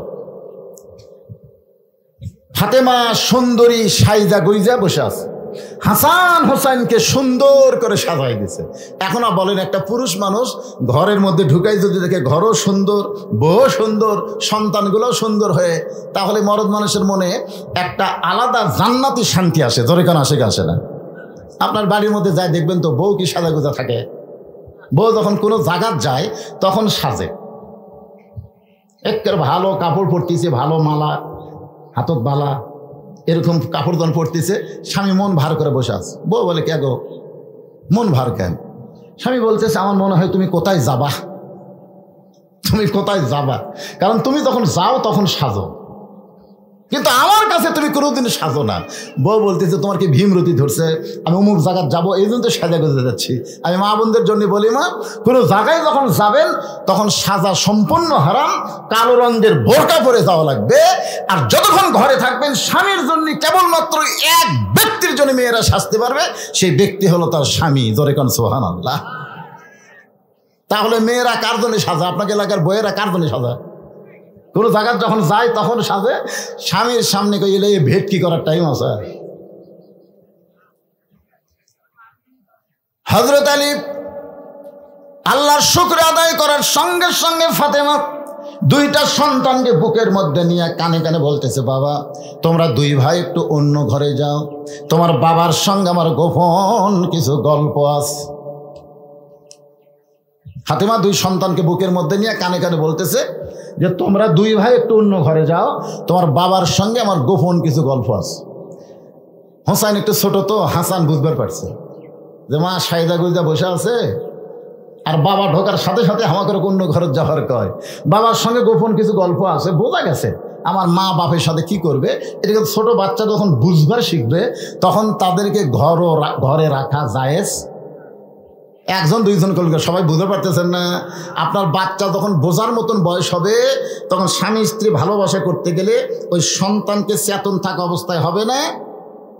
ঘুমায় গেল তো সন্তানরা এখন বুঝতেছেন না, খুব চালাক, হয়তো ঘুম আসেনি, ঘুমের ভান করতেছে, দরকার নেই। স্বামী স্ত্রী মহব্বত করবার গেলে 2 বছরের বেশি যদি বয়স হয় দাদির ঘরত নয় চকলেট দিয়ে অন্য ঘরত পাঠিয়ে দেওয়া লাগবে। ওই সন্তান ঘরে থাকা অবস্থায় স্বামী স্ত্রী কোনো মহব্বত করা যাবে? কথা বলেন না কেন? যাবে। যতক্ষণ দুধ পান করবে ততক্ষণ সন্তানের সামনে আপনার বউকে আদর করলে ওই দেখবার পারবে কিন্তু বুঝবার পারবে না, কারণ দুধ পান করা অবস্থায় তার জেহানি শক্তি তার কাছেই থাকে, দূরে যায় না। আমার কথা কি বুঝলেন? মাতার যে জেহানি শক্তি ওর কাছেই থাকে, দূরে যায় না। যখনই মায়ের স্তন খাওয়া ছাড়া দিবে তখন ওই জেহানি শক্তি এটি থাকে না, কমপক্ষে 2 ঘন্টা দূরে যায়। আপনি যদি ওর সামনে আপনার স্ত্রীকে আদর করেন, ও বেড়ায় এসে বলতে পারে 2 ঘন্টার মধ্যে কারোর সাথে দেখা হয়। 2 ঘন্টা? কয় ঘন্টা? 2 ঘন্টা পরে ভুলে যাবে। 2 ঘন্টার মধ্যে কারোর সাথে যদি দেখা হয়, যদি হয়, আর যদি বলে আব্বা তাই মাছ চাপা ধরছিল রে, এ কথা যদি বলে, হাসার কথা না তো, চিন্তা করে দেখেন ইসলাম কত সুন্দর। নিজের হালাল বউকে আদর করবার গেলেও নিজের বাচ্চার সামনে করা যাবে না, এরই নাম হলো ইসলাম। জোরে কোন সুবহানাল্লাহ। হাসান হোসেন দুই ভাই যখন অন্য ঘরে, এমন সময় ফাতেমা ঘরের দরজাটা বন্ধ করে দেয়। আপনারা বলেন তো, সন্তান দুইটাকে বের করে দিয়ে বউ যখন দরজা বন্ধ করবে তখন স্বামীর মনে কেমন হয়? যত বড়ই হুজুর হোক, যত বড়ই হুজুর হোক, বাচ্চা দুইটা বের করে দিয়ে বউ যদি দরজা বন্ধ করে দেয় তখন কি আর হুজুরগিরি চলবি? চলবি? আপনার কোন, আমি যত বড়ই বক্তা হয়, আমি বইয়ের কাছে যাও বক্তা? আরে আমি তো একটা সাধারণ, আল্লাহর নবী পর্যন্ত নবী ছিলেন না, জানেন? নবী বসে আছেন, উম্মাহাতুল মুমিন আয়েশা যখন ঘরের মধ্যে ঢুকছে, নবী আসতে গেলে উঠে দরজা বন্ধ করে দিলেন। মা আয়েশা থরথর করে কাঁপতেছে। রাসূল বলে, আয়েশা কাঁপো কেন? বলে, আপনার জুতার পরশে আল্লাহর আরশ ধন্য হয়ে গেছে। সেই ঘরের মধ্যে যদি কোনো বেয়াদবি হয়, আল্লাহ রাসূল আয়েশা, একজন নবীর জুতার পরশে আল্লাহর আরশ হয়েছে একজন নবীর। আয়েশা বলে, হুজুর আপনি তো সেই নবী। রাসূল বলে, পাগলি, সেই নবী ছিলাম, সেই নবী ছিলাম যতক্ষণ দরজা খোলা ছিল, কিন্তু দরজা বন্ধ হয়েছে, এখন আমি আর নবী আছি? তাই সে বলে, হুজুর এখন আপনি কি? বলে, আমি হলাম স্বামী, তুমি আমার বিবি। সবসময় নবী থাকা যায় না, এখন স্বামী স্ত্রী মহব্বত করবো। জোরে কোন সুবহানাল্লাহ। আপনার বলেন তো, সবসময় হুজুর থাকা যায়? সঙ্গে সঙ্গে হযরত আলী মাথার টুপি খুলছেন। মাথার টুপি খুললে দুইটা হাত ফাতেমার দিকে যখন বাড়াইয়া দেয়, এমন সময় ফাতেমা দৌড়ে গিয়া স্বামীর বুকে মাথা ঠোকাইয়া চোখের পানি নিয়ে বলে, আর কোনোদিন সুন্দর করে সাজতে পারবো না, আর কোনোদিন সুন্দর করে হাসান হোসেনকে সাজাই দিবার পারবো না, আর কোনোদিন ঘরটাও সুন্দর করে সাজাবার পারবো না, কারণ আজকে গভীর রাত্রে ফাতেমার মৃত্যু হবে। যেই মাত্র বলেছে আজকে গভীর রাত্রে ফাতেমার মৃত্যু হবে, সঙ্গে সঙ্গে হয়তো আলী পড়ে যায়। ছোট বাচ্চার মতন আলী কাঁদতেছে। কান্দার পিছনে কারণ কি জানেন? যে 6 মাস আগে নবী দুনিয়া থেকে বিদায় নিয়েছে। মাত্র কয় মাস? 6 মাস আগে নবী বিদায় নেওয়ার পরে হাসান হোসেন দুইটা ভাই এখন পর্যন্ত ওদের মুখে হযরত আলী কোনো হাসি দেখেনি। কারণ যেখানে যায় সাহাবীদের জিজ্ঞাসা করে, আমার নানাকে তোমরা দেখছো? আমার নানাকে দেখছো নাকি? আমরা দুই ভাই নানাকে এত খুঁজি, নানাকে পাওয়া যায় না। নানা রাগ করে যে কোথায় ঢুকালো। আবু বকর বলেছেন, রে নবীর সাহাবীরা, যতদিন হাসান হোসেন নানা নানা বলে খুঁজবে ততক্ষণ নবীর রওজা দেখায় দিবে না, ততক্ষণ তোমরা নবীর রওজা দেখায় দিবা না। কারণ ওরা নানা খুঁজতেছে, ওরা নবী খুঁজতেছে না। খুঁজতেছে কাকে? কথা খেয়াল করে শুনবেন, যতদিন এই হাসান হোসেন নানা নানা বলে খুঁজবে ততক্ষণ নবীর রওজা দেখায় দিবা না। যদি দেখায় দাও, ওরা দুই ভাই নবীর রওজার পাশে এসে এমন জোরে চিৎকার দিবে, আমার বিশ্বাস নবীর ঘুম ভেঙে যাবে। এ কথার দ্বারা আবু বকর বুঝাই দিলেন, আমাদের নবী রওজার মধ্যে মরে নাই, আমাদের নবী রওজার মধ্যে ঘুমায় আছে। জোরে কোন কথা ঠিক কি না? এই জন্য সবাই আমরা বলবো, ইসলামের আলো জ্বালায়া দিয়া নবী ঘুমায়া আসেন সোনার মদিনায়। চিন্তা করতেছে 6 মাস আগে নবী গেছে, আজকে রাত্রেবেলা যদি মাও যায়, তাহলে হাসান হোসেনকে সামাল কিভাবে দিবে? নানা রকম চিন্তায় হযরত আলী যখন কান্দে, এমন সময় ফাতেমা মুচকি হাসি দিয়া ওই স্বামীর মাথাটা উরাতের উপরে নিয়ে কপালে একটা চুমা খায়। যিনি গভীর রাত্রে মৃত্যুবরণ করবেন তিনি হাসতেছেন, আর মৃত্যুর কথা শুনে স্বামী কাঁদতেছে। ফাতেমা কপালে চুমো দিয়ে বলে, স্বামী গো, এমন করে আপনি কাঁদবেন না, কারণ আর দুনিয়াও মাজরাতুল আখিরা, দুনিয়া থাকার জায়গা। আপনারা বলেন তো, এই যে আমরা দুনিয়াতে এত সুন্দর বাড়িঘর সয় সম্পত্তি, আপনাকে এখানে আসতে দেখলাম, এটা শহরের মতো দেখা যায়। এই গ্রামে এত বিল্ডিং বাড়ি দেখলাম, আসার সময় দেখলাম গ্রামগঞ্জে সাধারণত এত বিল্ডিং বাড়ি হয় না, কিন্তু আপনাকে এলাকা দেখলাম।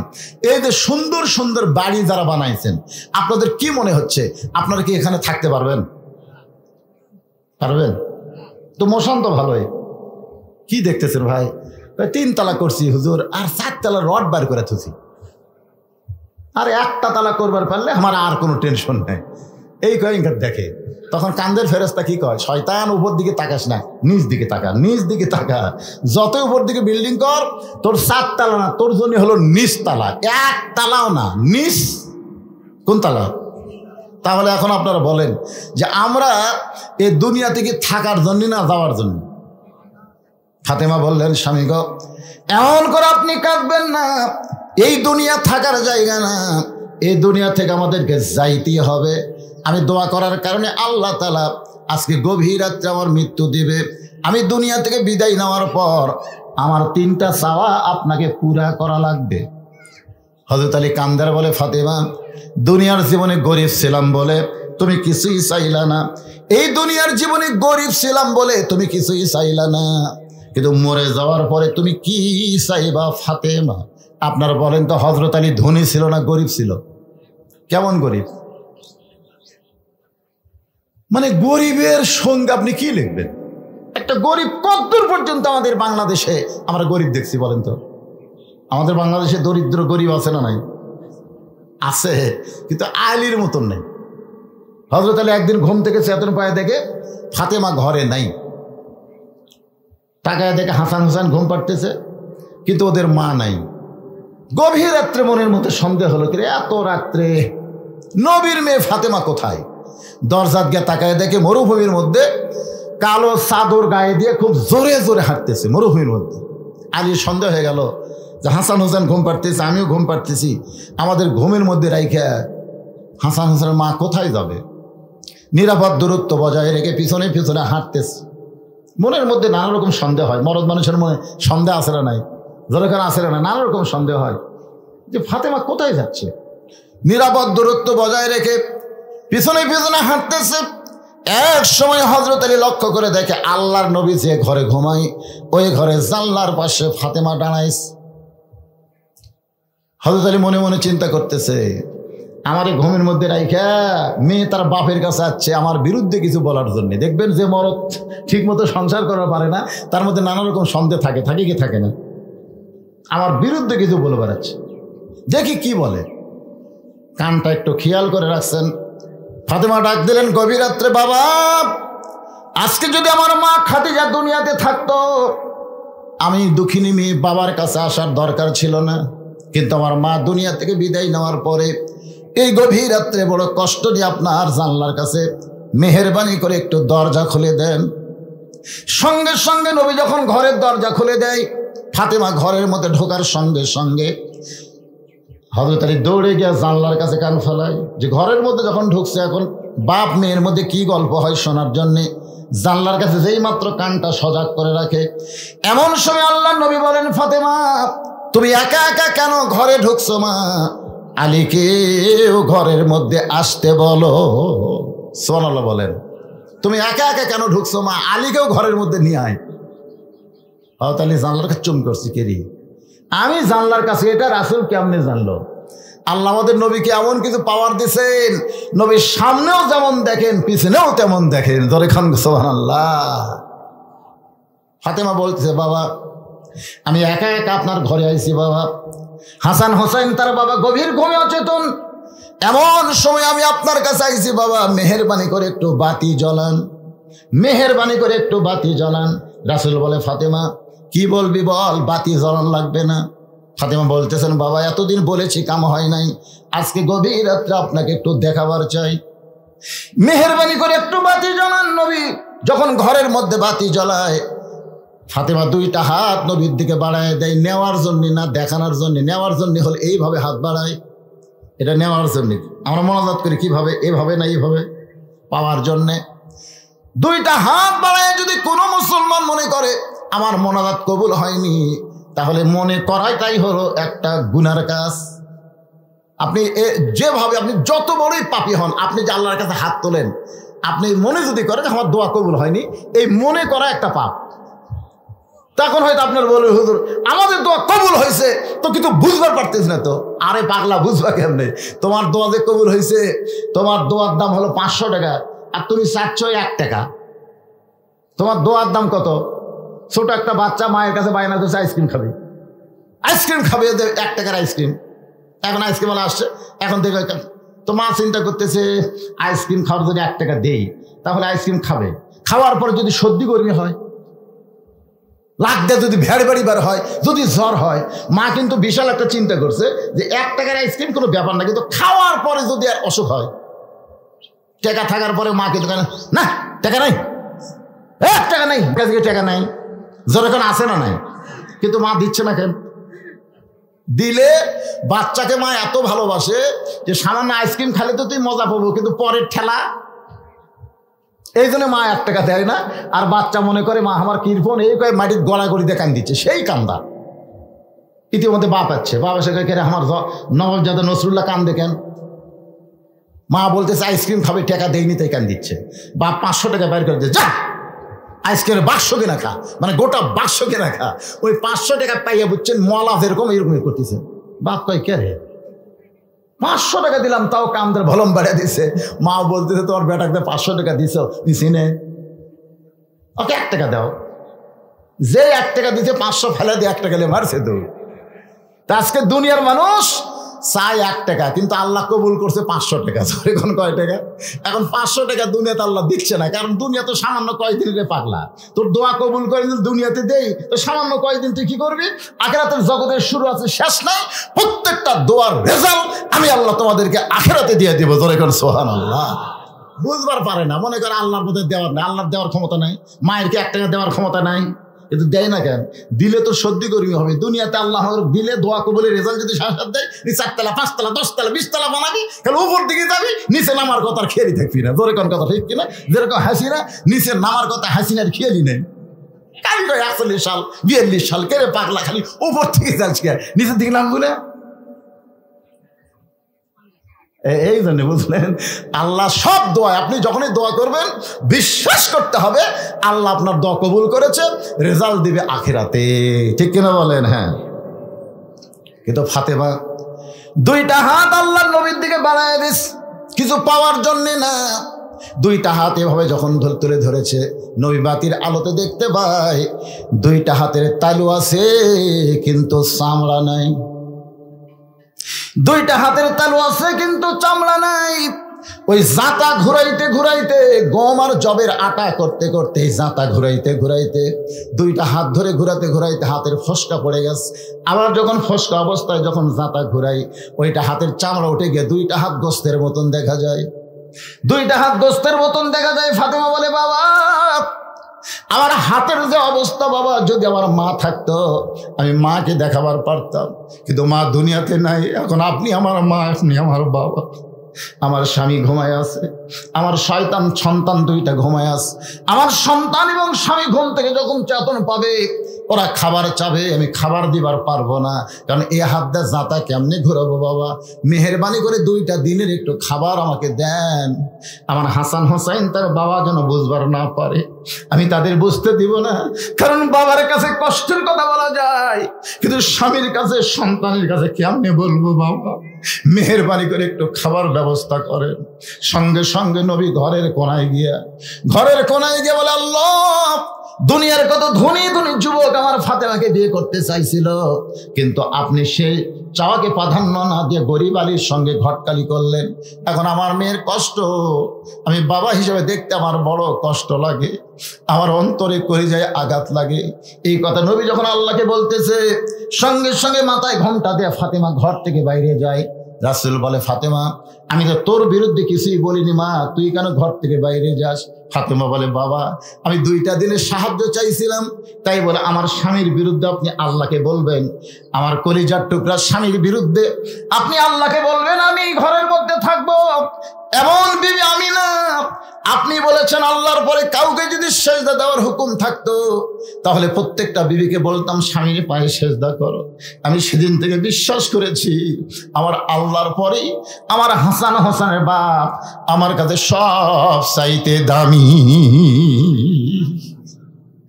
আলী কান্দার বলে, ফাতেমা রে দুনিয়ার জীবনে করেছিলাম বলে কিছুই দিবার পারলাম না, আজকে মরণের রাতে তুমি কি চাইবা ফাতেমা? ফাতেমা বলে, স্বামী গো আমার 1 নম্বর চাওয়া হলো রাতের অন্ধকারই আমাকে দাফন করবেন। রাতের অন্ধকারে আমাকে দাফন করবেন, আমি পর্দার মধ্যে মৃত্যুবরণ করব।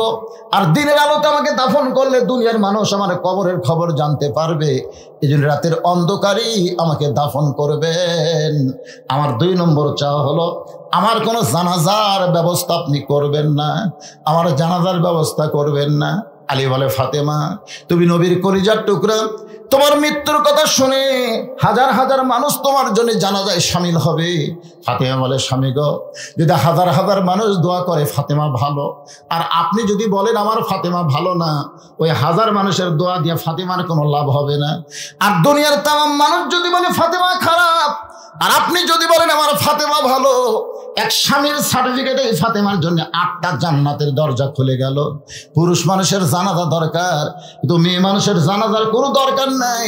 আপনি শুধু দোয়া করে আমাকে দাফন করলে আমার যথেষ্ট হবে। আমার 3 নম্বর চাওয়া হলো, আমার লাশটা খাটনিতে আপনি তুলবেন না। কারণ আমি ফাতেমা হিসাব করে দেখলাম, একজন মহিলা মারা গেলে তার লাশের খাটনি সবাই কান্দে নিবার পারবে না। একটা মেয়ে মানুষ মারা গেলে কোনো পুরুষ মানুষ কান্দে নেবার আগে চিন্তা করা লাগবে সেই মেয়েটার লাশ কান্দে নেওয়ার যোগ্য কিনা। আমি ফাতেমা চিন্তা করে দেখলাম, আমার বাবা যদি দুনিয়াতে থাকতো, মরা মেয়ের লাশের খাটনি বাবা কান্দে নিবার পারতো। আমার হাসান হোসেন যদি বড় হইতো, মায়ের লাশের খাটনি কান্দে নিবার পারতো। কিন্তু আমার বাবা 6 মাস আগে দুনিয়া থেকে বিদায় হয়ে গেছে। আমার হাসান হোসেন এত ছোট, এর আগে মায়ের লাশের খাটনি কান্দে নিবার পারবে? আপনি শুধু আমার লাশটা কান্দে করে নিয়ে ওই জান্নাতুল বাকির পূর্ব কোণায় সবুজ রঙের একটা বাতি জ্বলবে, ওই বাতি বরাবর আমাকে দাফন করবে। আপনার কবর খুঁড়তে যদি কষ্ট হয়, আপনি একান্ত বন্ধুকে বলবেন সে যেন গোপনে কবর খনন করে দেয়, কবরের খবর যেন দুনিয়ার কোনো মানুষকে না বলে। হযরত আলী আবু যর গিফারির কাছে কবর খোঁড়ার কথা বললে, আবু যর গিফারি গভীর রাত্রে কবর খুললেন। কবর খোঁড়ার সময় কি যেন কয়েকটা কথা বলার কারণে কবরের ভিতর থেকে আওয়াজ আসতেছে, আবু যর, কার মা কার মেয়ে কার বিবি এইটা কবর দেখবে না। আমল যদি ভালো হয় কবর জান্নাতের বাগান হবে, আমল যদি খারাপ হয় কবর জাহান্নামের গর্ত হবে। আর এই দুনিয়া থেকে কবরের পাথেও আমাদের জোগাড় করা লাগবে। ছোটবেলায় একটা গজল শুনেছিলাম, কিন্তু যেদিন ডাক পড়িবে কবর মাঝে যাইতে, জোগাড় কিছু করছো বন্ধু তার মাঝে বিছাইতে। ডানে কবর বামে কবর নিচে কবর আছে যে, ওপর দিকে চাইয়া দেখো বাঁশের ছাউনি দিছে কে। হযরত আলী গভীর রাত্রে ফাতেমাকে দাফন করে আল্লাহর কাছে বলতেছে, আল্লাহ তোমার পর্দানিশী ফাতেমা দুনিয়া থেকে বিদায় নেওয়ার পরে আমি গভীর রাত্রে তাকে দাফন করে তোমার কাছে বলি, আল্লাহ এই ফাতেমাকে তুমি কবুল করে নাও, ফাতেমাকে কবুল করে নাও, কবুল করে নাও। 3 বার বলার পর হযরত আলী তাকায় দেখে সামনে কয়েকটা পুরাতন কবর দেখা যায়। এই মাত্র ফাতেমাকে কবর দিয়েছে, সেই নতুন কবর আর নাই। আলী কান্দের বলে, এখনই নিজের হাতে কবর দিলাম, সেই নতুন কবর কোন জায়গায়? পুরাতন কবরের ভিতরে নতুন কবর নাই। গোটা জান্নাতুল বাকি দৌড়ায় বলে ফাতেমার কবর। এখনই নিজের হাতে কবর দিলাম, সেই নতুন কবর কোথায় রে? ফাতেমার কবর। কে যেন গায়েব থেকে বলে, আলী ফাতেমা পর্দানিশী, আমি আল্লাহ জোহরা ডিগ্রি দিয়া ফাতেমার কবরটাকে কিয়ামত পর্যন্ত পর্দা করে দিয়েছি। আমার মায়েরা যারা পর্দার অন্তরালে মা, এখন একটু বাবাদের জন্য আলোচনা। ওয়াসিকাল্লাযীনা তাকাউ রাব্বাহুম ইলাল জান্নাতি যুমারা। রোজাদারকে যারা আজকে এখানে রোজা আছেন, সবাই তো আছেন ইনশাআল্লাহ, সবাই নাই? এ ভাই ওটা বসা করেন কেন? আমার অবস্থা তো দেখতেছেন, আমি তো ওয়াজ শেষই করে দেবো, আর বেশি টাইম তো করা যাবে না। নূরে জাহান জামি মসজিদের কাজের জন্য, আচ্ছা ঠিক আছে, রমজান মাস, অন্য মাসে 1 টাকা দিলে এই মাসে যদি 1 টাকা দেয় আল্লাহ 70 টাকার সওয়াব দেয়। এই মাসে একটা নফল ইবাদত করলে অন্য মাসের ফরজের সমান সওয়াব আল্লাহ দেয়। সুবহানাল্লাহ কোন। তাহলে রমজান মাসে মসজিদের জন্য আপনাদের কাছে একটু রুমাল যাবে, আপনার 2, 4, 10, 50, 100 টাকা দিতে পারবেন না? কি ভাই পারবেন না? অবশ্যই পারবে। আমরা রমজান মাসে বেশি বেশি দান করব। রমজান মাস হ্যাঁ, এই জন্য আপনাদের কাছে মাহফিল কমিটির লোকজন আছে, ছেলেপেলে আছে। আচ্ছা, ভিতরে যাক, সবাই একটু পকেট থেকে বার করেন, শয়তান যেন ধোকা দিবার না পারে। যে যা পারবেন আল্লাহর ঘরের জন্য, আল্লাহর ঘর পৃথিবীর শ্রেষ্ঠ জায়গা আল্লাহর ঘর, সে আল্লাহর ঘরের জন্য আপনাদের কাছে ছেলেরা যাবে, প্রাণ খুলে দান করবেন। কেউ যদি মনে করে হুজুর আমি রুমাল গামছায় দিব না, আপনার হাতে 500, 1000, 2000 টাকা দিব, তাহলে আমিও দুটো হাত বাড়ালাম 5 মিনিট, তারপর আবার রোজাদারের ফজিলতের উপরে আমার গুরুত্বপূর্ণ কিছু কথা বলে কোরআন আয়াত তেলাওয়াত করছি, এর উপরে তাফসীর করে আমি আপনাদেরকে এখানে আখেরে মোনাজাত করব। ভাইজান আসেন, কোন আল্লাহর বান্দা যদি মনে করে হুজুর রমজান মাসে আমি 500 টাকা দিলাম, 1000 টাকা দিলাম, তাহলে ব্যাগের মধ্যে না দিয়ে আমার হাতে দেন, দেন দেন দেন, যিনি যা পারবেন। এটা আপনাদের একটা বাড়তি সুযোগ, একটা দানের সুযোগ পাওয়া মানে একটা জান্নাতে যাওয়ার একটা রাস্তা পাওয়া। আর সখী হাবিবুল্লাহ রাসূল বলেছেন, দানকারী আল্লাহর দোস্ত। আল বাখিলু লা ইয়াদখুলুল জান্নাত, যারা বকিল হবে এরা জান্নাতে যাওয়ার পারবেন। এই জন্য সবাই আল্লাহর ঘরে দিবেন, রমজান মাসে সবাই দিবেন। দেন, এই যে মাশাআল্লাহ, আমার দিয়ে দে। আবু সাইদ, আল্লাহ তোমার একজন পাগল, তোমার ঘরের জন্য 500 টাকা দান করেছে। আবু সাইদের দানকে আল্লাহ আপনি কবুল করেন। এরকম যদি কেউ দেন 500, 1000 টাকা, কেরে সৌদি প্রবাসী লোক আছে না, সব প্রবাসের থেকেই মাহফিল করতেছে, প্রবাসের থেকেই করতেছে না, এখানে আছে। আমার আব্দুল সালাম ভাই তো এসে গেছে, ওনার বাড়ির আঙ্গিরাই মাহফিল হচ্ছে। মাশাআল্লাহ মাশাআল্লাহ, আল্লাহ তোমার একজন বাদশা, নামও বাদশা, কামও বাদশা, 500 টাকা দান করলো। এরকম যারা 500, 1000 দিবেন আমার হাতে দিয়ে দেন তো। আমি রোজাদার, মাজুর মানুষ, অসুস্থ মানুষ, ডায়াবেটিস রোগী, দোয়া করে দেবো ইনশাল্লাহ। 3 ব্যক্তির দোয়া আল্লাহ কবুল করে। একটা হলো মাজুর, মাজলুম, মুসাফির। তা আমি তো মাজুর, তো এই জন্য আপনাদের যে দোয়া করবো ইনশাল্লাহ। দেন 500, 1000, 2000। যদি আমার মায়েরা পারে, মায়েদের ওখানে যাবেন, মায়েদের আদায় বেশি হয়েছে তো, মায়েরা অনেক দান করবে। হ্যাঁ, ওখানে মায়েদের মধ্যে আদায় হয়, মায়েরা দিয়ে দিবেন। দানের কথা শুনে লাভ দিয়ে উঠবেন না, কোথায় যাবেন, প্যারালাইসিস হবে জানেন আপনি, লাভ দিয়ে উঠতেছে। আপনি জানেন একটা ভালো মানুষ হঠাৎ পা লড়াবার পারে না, কারণ এই বেয়াদবি করার কারণে। রোজাদারের জন্য ফজিলতের ওয়াজ হবে, কোরআন আয়াত তেলাওয়াত করছি, তার আগে আপনাদের একটু সুযোগ দিলাম। আর সখী হাবিবুল্লাহ, নামাজ পড়ে আল্লাহর দোস্ত না, রোজা রেখে আল্লাহর দোস্ত না, জাকাত দিয়ে আল্লাহর দোস্ত না, কিন্তু দানকারী আল্লাহর দোস্ত। যেটা দান করবেন, জাকাত তো দেওয়াই লাগবে, কিন্তু দান ইচ্ছা করলে দিবেন না, ইচ্ছা করলে দেবেন। এই যে ইচ্ছা করে দান করতেছেন, এই দানের কারণে আল্লাহর দোস্ত হয়ে যাবেন। আল্লাহ কানা ফাসিকান, যদিও সে ফাসেক হয়। রাসূল বলেছেন, as-সাদাকাতু তারদুল বালা ওয়া তাজিদু ফিল উমর। দান সাদকা করলে আল্লাহ বালা মুসিবত দূর করে দেয়, আল্লাহ তার হায়াত বাড়ায় দেয়।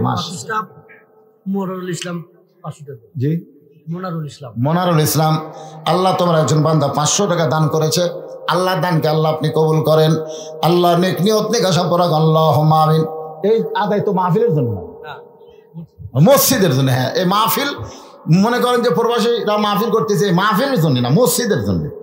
আপনারা মনে করেন যে টাকা বোধহয় নিয়ে এদের মাহফিলের খরচ না, মাহফিলের খরচ না, মাহফিলের খরচ প্রবাসী যারা তারাই করতেছে ইনশাল্লাহ। আপনারা মসজিদের জন্য দেন, মসজিদ আল্লাহর ঘর। রমজান মাসে মাশাআল্লাহ মিন্টু নামে আল্লাহর একজন বান্দা 500 টাকা দান করলো। আল্লাহ দানকে কবুল করেন। যে নিয়তে দান করছে, বাপ মা কবরে নাই, আপনাদের বাপ মা দুনিয়া থেকে বিদায় নিয়েছে, বাপ মার জন্য দান করেন না কেন আল্লাহর ঘর মসজিদে?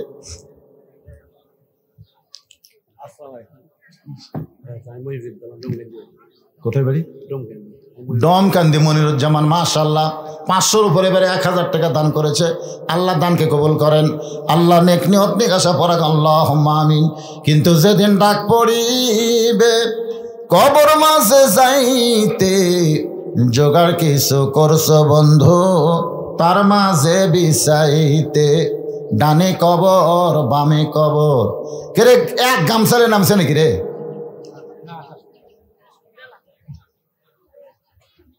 এ ভাই বসেন। আদায়ের কথা শুনলে কিছু লোকের কি ব্যারাম ধরে। দিবেন না, অসুবিধা কি? আপনি না দিলে কি জোর করে নিবে? উঠে যাবেন কেন?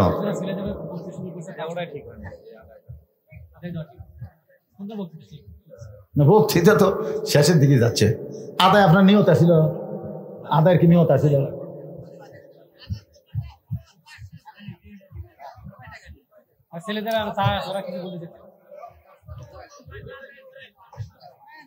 আরে বাবা, যারা যাচ্ছে চলে যাক, তারপর তো কিছু লোক থাকবে না, তো অত টেনশন কি?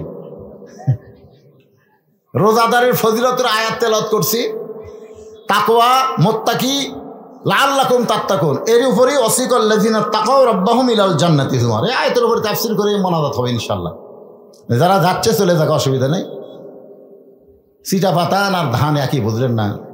সবসময় মনে করে ধান চিটা পাতার মনে হয় একই, কিন্তু বাতাস দিলে থাকে, কে যায় কে থাকে বোঝা লাগবে তো। কি হয়েছে আপনি দিয়েন না, টাকা দিয়েন না, ওয়াজ শোনেন, যাওয়া লাগবে কেন, একটা সুযোগ পাচ্ছে। মাশাআল্লাহ 100 টাকা দান করছে, আল্লাহ কবুল করেন।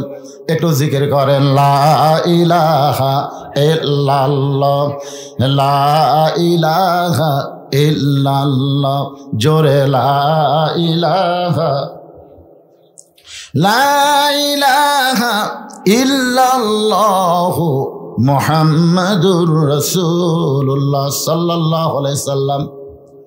আল্লাহ তাআলা রোজাদার বান্দা বান্দীদেরকে হাসরের ময়দানে জান্নাতের দিকে ধাক্কায় ধাক্কায় নিয়ে যাবে। সুবহানাল্লাহ। আচ্ছা, ধাক্কার কথা শুনে সুবহানাল্লাহ বলেন। আপনারা বলেন তো, টাইমে লিয়ে যাওয়া, ধাক্কায় লিয়ে যাওয়া, এই দুটো এক। মনে করেন জামাই শ্বশুর বাড়ি যায় না, শ্বশুরের বাড়ির পাশে একটা বাজারে জামাই আছে, এখন শ্বশুর যা হাত ধরছে, যাওয়াই লাগবে। তোমার শাশুড়ি কোন দিন থেকে আশা করে আছে জামাইকে একসঙ্গে তো ভালো খাওয়াবে, তুমি যাও না, যাওয়াই লাগবে, এই বলে জামাইয়ের হাত ধরে শ্বশুর টানে নিয়ে যাচ্ছে। আপনারা বলেন তো, এর মধ্যে আলাদা একটা মহব্বত আছে না নাই? আর চোর ধরা পড়ছে, ধরা পড়ে না, হঠাৎ ধরা পড়ছে, ওই কি থানার যাওয়ার চাচ্ছে, আর ধাক্কা ধাক্কা নিয়ে যাচ্ছে, দুইটা কি সমান? কিন্তু এখানে আল্লাহ বলতেছেন ওয়াসিকাল্লাযিনা তাকাউ রাব্বাহুম ইলাল জান্নাতি যুমার, রোজাদার বান্দা বান্দীদেরকে আল্লাহর ফেরেশতারা ধাক্কায়া ধাক্কায়া জান্নাতের দিকে নিয়ে যাচ্ছে। আসলে আমারও তো মাথা খেলে না। পরে আয়াতের তাফসিরে দেখলাম যে প্রত্যেকটা রোজাদার বান্দা বান্দির জন্য জান্নাতের মূল দরজা থেকে ৭০,০০০ দরজা নির্মাণ করা হবে তাদেরকে অভ্যর্থনা সম্বর্ধনা দেওয়ার জন্য। জোরে কান সুবহানাল্লাহ। মনে করেন প্রধানমন্ত্রী যদি আমাদের বগুড়াত আসে, তাহলে সিরাজগঞ্জ থেকে কিন্তু যমুনার পার থেকে কিন্তু গেট সাজান থাকে, থাকে না? বগুড়া আসতে প্রধানমন্ত্রী, তাহলে এতগুলো দরজা কি জন্যে? তাকে সম্বর্ধনা দেওয়ার জন্যে। তো রোজাদার বান্দাবান্দিকে আল্লাহ এতই পছন্দ করবে, যাদেরকে জান্নাতের মূল দরজায় নেওয়ার আগে ৭০,০০০ দরজা আল্লাহ তাআলা নির্মাণ করবে। প্রত্যেকটা দরজা যায় রোজাদার মনে করবে এটাই জান্নাত। মানে দরজা এত সুন্দর, বুঝলেন, চাকচিক্যময় দেখে ঠাস করে বসে পড়বে। ফেরেশতার বলবে বসলেন কেন? বলে জান্নাত পাশে নিয়ে। তখন ফেরেশতাকে, আল্লাহ জান্নাত তো বহু দূরে, এরকম ৭০টা দরজা পাড়ি দেওয়ালে তারপরে জান্নাত যে হারে বসা শুরু করলো, তো প্রত্যেকটা দরজা জুড়ে এরকম বসবার চাই, তাহলে আমাকে তো কামই সারা। তা আল্লাহ বলে ফেরেশতা যখনই বসবার চাবি তখনই মারবা ধাক্কা, মানে বসার টাইম যেন না হয়, ওই বসার টাইমে ধাক্কা দিবে আর এক দরজা, আবার বসে আর ধাক্কা, এই ধাক্কায় ধাক্কায় ৭০ দরজার পাড়ি দিয়ে যখন জান্নাতের মূল দরজায় যখন রোজাদাররা আসবে, অফতিহাত আবওয়াবুহা وقال لهم خزنتها سلام عليكم طبتم فادخلوها خالدين। আল্লাহু আকবার।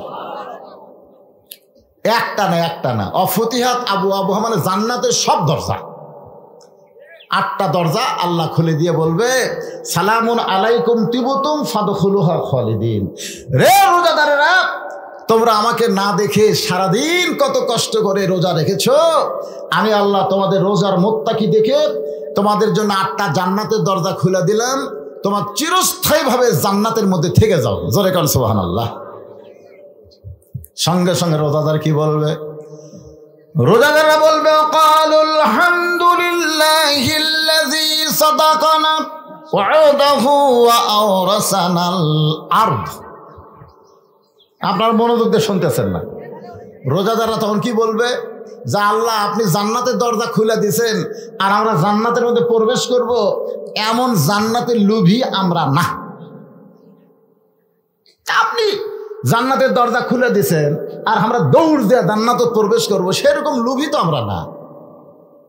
আলহামদুলিল্লাহিল্লাযী সাদাকানা ওয়া'দাহু ওয়া আওরাসানাল আরদ। আপনি দুনিয়াতেই তো আমাদেরকে জান্নাত দেওয়ার ঘোষণা করছিলেন, সেই ঘোষণা অনুযায়ী আজকে জান্নাতের দরজা খুললেন। আপনি কি মনে করছেন আমরা জান্নাতের মধ্যে প্রবেশ করব? ফেরেশতারা কয় কে রে, এরা মানুষ নাকি? জান্নাতের দরজা খোলা হলো, যে জান্নাতের তার তাকালেই ভিতরে খালি লোভ আর লোভ এসে জড়ো হবে, আর দেখার পরে কয় আমরা জান্নাতে প্রবেশ করব না, আমরা এত লোভী না। সঙ্গে সঙ্গে আল্লাহ বলবে রোজাদার, তাহলে তোমরা কি চাও? রোজাদার বলবে এই 10টা, এই 8টা দরজার কথা তো আপনি বলেন নাই, আপনি বলেছেন রাইহান নামক একটা দরজা দিয়ে রোজাদারকে আপনি জান্নাতে নেবেন, আর জান্নাতে নেওয়ার সময় আপনি বলেছেন আস-সাওমু লি, রোজা আমার জন্যে, ওয়া আনা উজজা বিহি, আর আমি আল্লাহ নিজেই রোজাদারের জন্য পুরস্কার। জোরে কান সুবহানাল্লাহ। আস-সাওমু লি ওয়া আনা উজজা বিহি, রোজা আমি আল্লাহর জন্যে। অন্য জায়গায় বলেছে ওয়া আনা আজজি বিহি, রোজাদারকে আল্লাহ তাআলা নিজের হাতে পুরস্কার দিবে। নামাজের পুরস্কার আল্লাহ ফেরেশতার মাধ্যমে দিবে, জাকাতের পুরস্কার আল্লাহ বান্দাকে ফেরেশতার মাধ্যমে দিবে, হজের পুরস্কার আল্লাহ ফেরেশতার মাধ্যমে দিবে, আর রোজার পুরস্কার আল্লাহ নিজে হাতে রোজাদারকে দিবে। জোরে কর সুবহানাল্লাহ। এই নিজের হাতে পুরস্কার হলো রায়হান নামক দরজা, আর পুরস্কার হচ্ছে ওয়ানা উজজাবি, স্বয়ং আল্লাহ। রোজাদার বলবে যে আপনাকে না দেখে আমরা রোজা রাখছি। আপনি বলেছেন যখন কোনো রোজাদার বান্দা ইফতার নিয়ে বসে, আপনারা একটু ইফতারের 2-4 মিনিট আগে বসবেন। আমার কথা কি বুঝলেন? ইফতারের 2-4 মিনিট আগে একটু বসবেন। অনেকে কাল ঘড়ি দেখে, না এখন যাব না, এই সময় হোক। বউ মেয়েরা ইফতার রেডি করে রাখছে, ওই খালি ঘড়ি দেখতেছে আর মোবাইল দেখতেছে, ফেসবুক দেখতেছে, মা গান টান শুনতেছে, এখনো সময় হয়নি, 3 মিনিট পরে যাচ্ছি। না, এটা করবেন না, আপনারা ইফতার সামনে নিয়ে বসবেন, ইফতার সামনে নিয়ে বসবেন, আর খালি বারবার ঘড়ি দেখবেন। বারবার ঘড়ি মসজিদে দেখা চলবি না, কিন্তু ইফতারের সময় বারবার ঘড়ি দেখলেই সওয়াব। সুবহানাল্লাহ। বারবার ঘড়ি দেখবেন, মানে সময় যেটা থাকে ক্যালেন্ডার দেখবেন। আপনি পানি নেবেন, খুরমা খেজুর হাতত নেবেন, আবার রাখবেন, আবার পানি নেবেন, আবার রাখবেন, একবার ইফতার নিয়ে এসে সাজাবেন, সব সুন্দর করে নিজের প্লেটে সাজাবেন, আর একজনের প্লেট সাজা দিবেন, এরা বারবার লাড়াছাড়া করবেন, ধন্দা মেরে যান, বসে থাকেন না। আমার কথা কি বুঝলেন? লাড়াছাড়া করবেন। ফেরেশতা বলবে আল্লাহ তোমার বান্দারা এই যে কলিজা ভরা তৃষ্ণা নিয়ে শরবতের গিলাস মুখের সামনে, পেটের মধ্যে ক্ষুধা আগুন দাউ দাউ করে জ্বলতেছে, প্লেট ভরা খাবার সামনে, লাড়ে ছাড়ে খায় না। আল্লাহ বলে রোজা ফেরেশতা ওরা কোনোদিন আমাকে দেখেনি রে, ওরা কোনোদিন আমাকে দেখেনি, শুধু আমার হুকুম পালন করার জন্যে এত তৃষ্ণা এত ক্ষুধা নিয়ে মুখের সামনে খাওয়ার পরেও যারা খায় না, এদেরকে আমি আল্লাহ 2টা পুরস্কার, একটা হলো ইফতার আর একটা হলো লিকাই রব্বি, আমি আল্লাহর সঙ্গে দিদার। জোরে খান সুবহানাল্লাহ। আপনারা বলেন তো, রোজাদার ইফতার করে আমাদের বাংলাদেশে কিছুদিন পর থেকে, এটা মানে 15 রোজার পর থেকে শুরু হবে আওয়ামী লীগের ইফতার পার্টি, বিএনপির ইফতারের পার্টি, জাতীয় পার্টির ইফতার পার্টি, জামাতের ইফতার মাহফিল। জামাতের কিন্তু ইফতার পার্টি করে না, ইফতার মাহফিল। আমাদের অনেক রোজাদার ভাইয়ের ইফতার মাহফিল করবি, আর কতগুলো পার্টি। তো আমরা বক্তা মানুষ তো সবগুলোতে হবে যাওয়া লাগে। এক পার্টিতে গেছি, পার্টির যাওয়ার পরে বলতেছে হুজুর, এক ছেলে বলতেছে ভালো করে দোয়া করবেন, হাজার হাজার টাকা খরচ করছে, হাজার হাজার টাকা খরচ করছে হুজুর, এত আইটেমের ইফতার পার্টি, ভালো করে দোয়া করবেন। আমি চিন্তা করলাম, দোয়া যদি চাইতেই হবে চাওয়া দরকার, হুজুর এত কষ্ট করে রোজা রাখলাম, দোয়া করবেন আল্লাহ যেন রোজা কবুল করে, এটা কিন্তু ঠিক আছে। কিন্তু যখন বলতে হাজার হাজার টাকা খরচ করছি হুজুর, ভালো করে দোয়া করবেন, এই রোজার কথা বাদ দেয় খরচের কথা কয়, তখন তোমার সন্দেহ হলো। আমি বললাম ভাই তুমি আমার কাছে আসতো, যে কাছে আছে আমি কানে কানে বললাম তুমি মনে হয় রোজা নাই। হুজুর আমি রোজা নাই, এটা কেমনি বুঝলেন?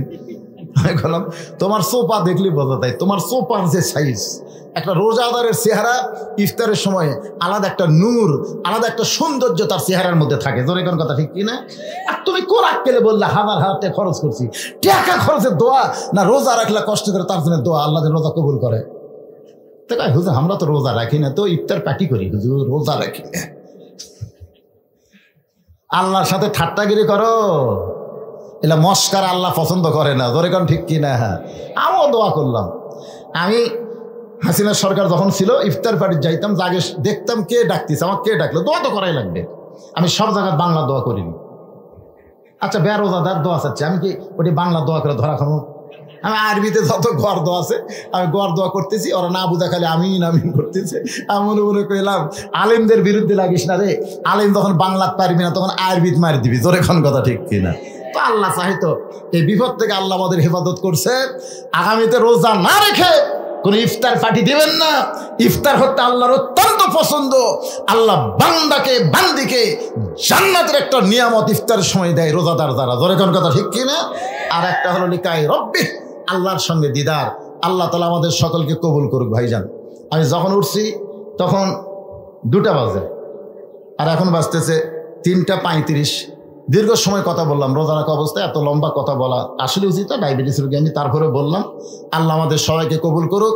আমাদের না পারা যাবে না, ভিতর থেকে শুকে গেছে, এটা চাওয়া যাবে না। শোনেন আমি কথাটা বলি, যাবে না তো, কারণ জোর করলে হবে না। তাহলে আমাকে বলা হচ্ছে, শোনেন আমাকে খালি বলছে যেহেতু দোয়া করে দিবেন, দোয়া করে দিবেন। দোয়া অনেক মাহফিলে মানুষ চাচ্ছে একটু দোয়া করে দেন। আমি তো এত দীর্ঘ সময়, তাহলে প্রবাসী বান্দারা যারা বিদেশ থেকে আমার ওয়াজ শোনে, তাদের চাহিদার কারণে এই দাওয়াতটা আমি নেইনি। এই দাওয়াতটা আমি নিইনি, আমার সাথে আর একটা মোবাইলও যোগাযোগ করেনি।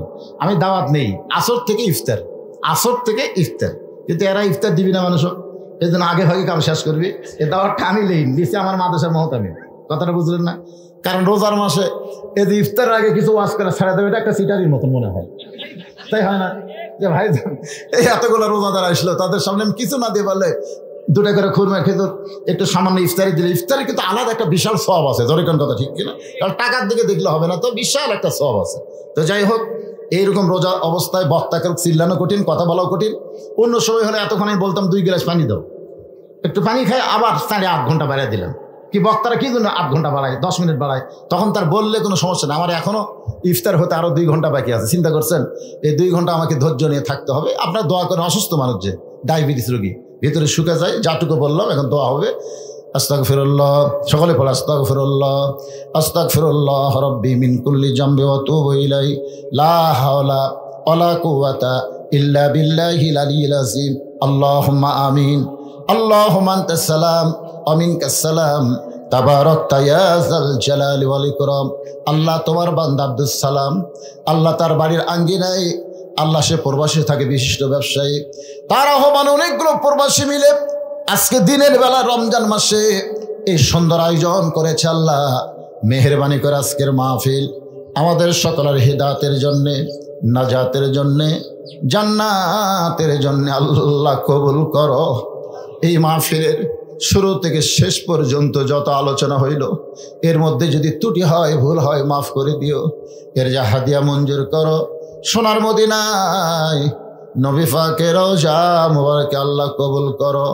তামাম আম্বিয়ায়ে কেরাম, আসহাবে কেরাম, তাবিনী কেরাম, তাবিনী কেরাম, তামাম পৃথিবীর মাটির নিচে যত মুমিন মুমিনাত শুয়ে আছে, আল্লাহ সকলের ওয়াফরে হাদিয়া কবুল করো। আল্লাহ আমরা যারা হাত তুলেছি, আমাদের মা বাবা দুনিয়া থেকে কবরে চলে গেছে, রমজান মাসে কবরবাসীদেরকে আল্লাহ রহমত করে। আল্লাহ আমাদের আপনজন মা বাবা যাদের কবরে গেছে, আল্লাহ কবরকে জান্নাতের টুকরা বানিয়ে দাও। আল্লাহ আমার মা বোনেরা পর্দার অন্তরালে বসে বসে ওয়াজ শুনেছে, আবিদা সালিহা পর্দার নিচে কবুল করে, মা ফাতেমার চরিত্র দান করে দাও। আল্লাহ আমার সঙ্গে হাত তুলে আমিন আমিন যারা করে, কে কোন নিয়তে হাত তুলেছে, আল্লাহ সকলের রোজাকে কবুল করো। আল্লাহ রায়হান নামক দরজা দিয়া জান্নাতি কবুল করে তোমার দিদার আমাদের সকলেরকে নসিব করো। আল্লাহ অনেকে আরো কথা শুনতে চাচ্ছিল, কিন্তু আল্লাহ শারীরিক অবস্থার কারণে যতটুকু বলেছি বক্তা এবং শ্রোতা সকলকে আমল করার তৌফিক দাও। আল্লাহ যারা কষ্ট করে মেহনত করে এত সুন্দর আয়োজন করেছে, তাদের সকলকে জান্নাতি মানুষ হিসেবে কবুল করো। আসমানের বেলা আসমানে নাও, জমিনের বেলা জমিনে ডাবায় দাও। কোরআন নাজিলের মাস রমজান মাসে আমাদের কোরআন মোতাবেক চলার তৌফিক দাও। আল্লাহ কোরআনের বিজয় দাও। আয় আল্লাহ তাআলা গোটা বাংলাদেশের প্রতি রহমত বরকতের দরজা খুলে দাও। সবাইকে মিলেমিশে মহব্বতে বসবাস করার তৌফিক দাও। সবাই নিজের দিকে একবার তাকান, দেখেন খেয়াল করে কত মানুষের জানাজার নামাজ আমরা পড়েছি। এই 2 হাত দিয়ে কত কবরে আমরা মাটি দিয়েছি।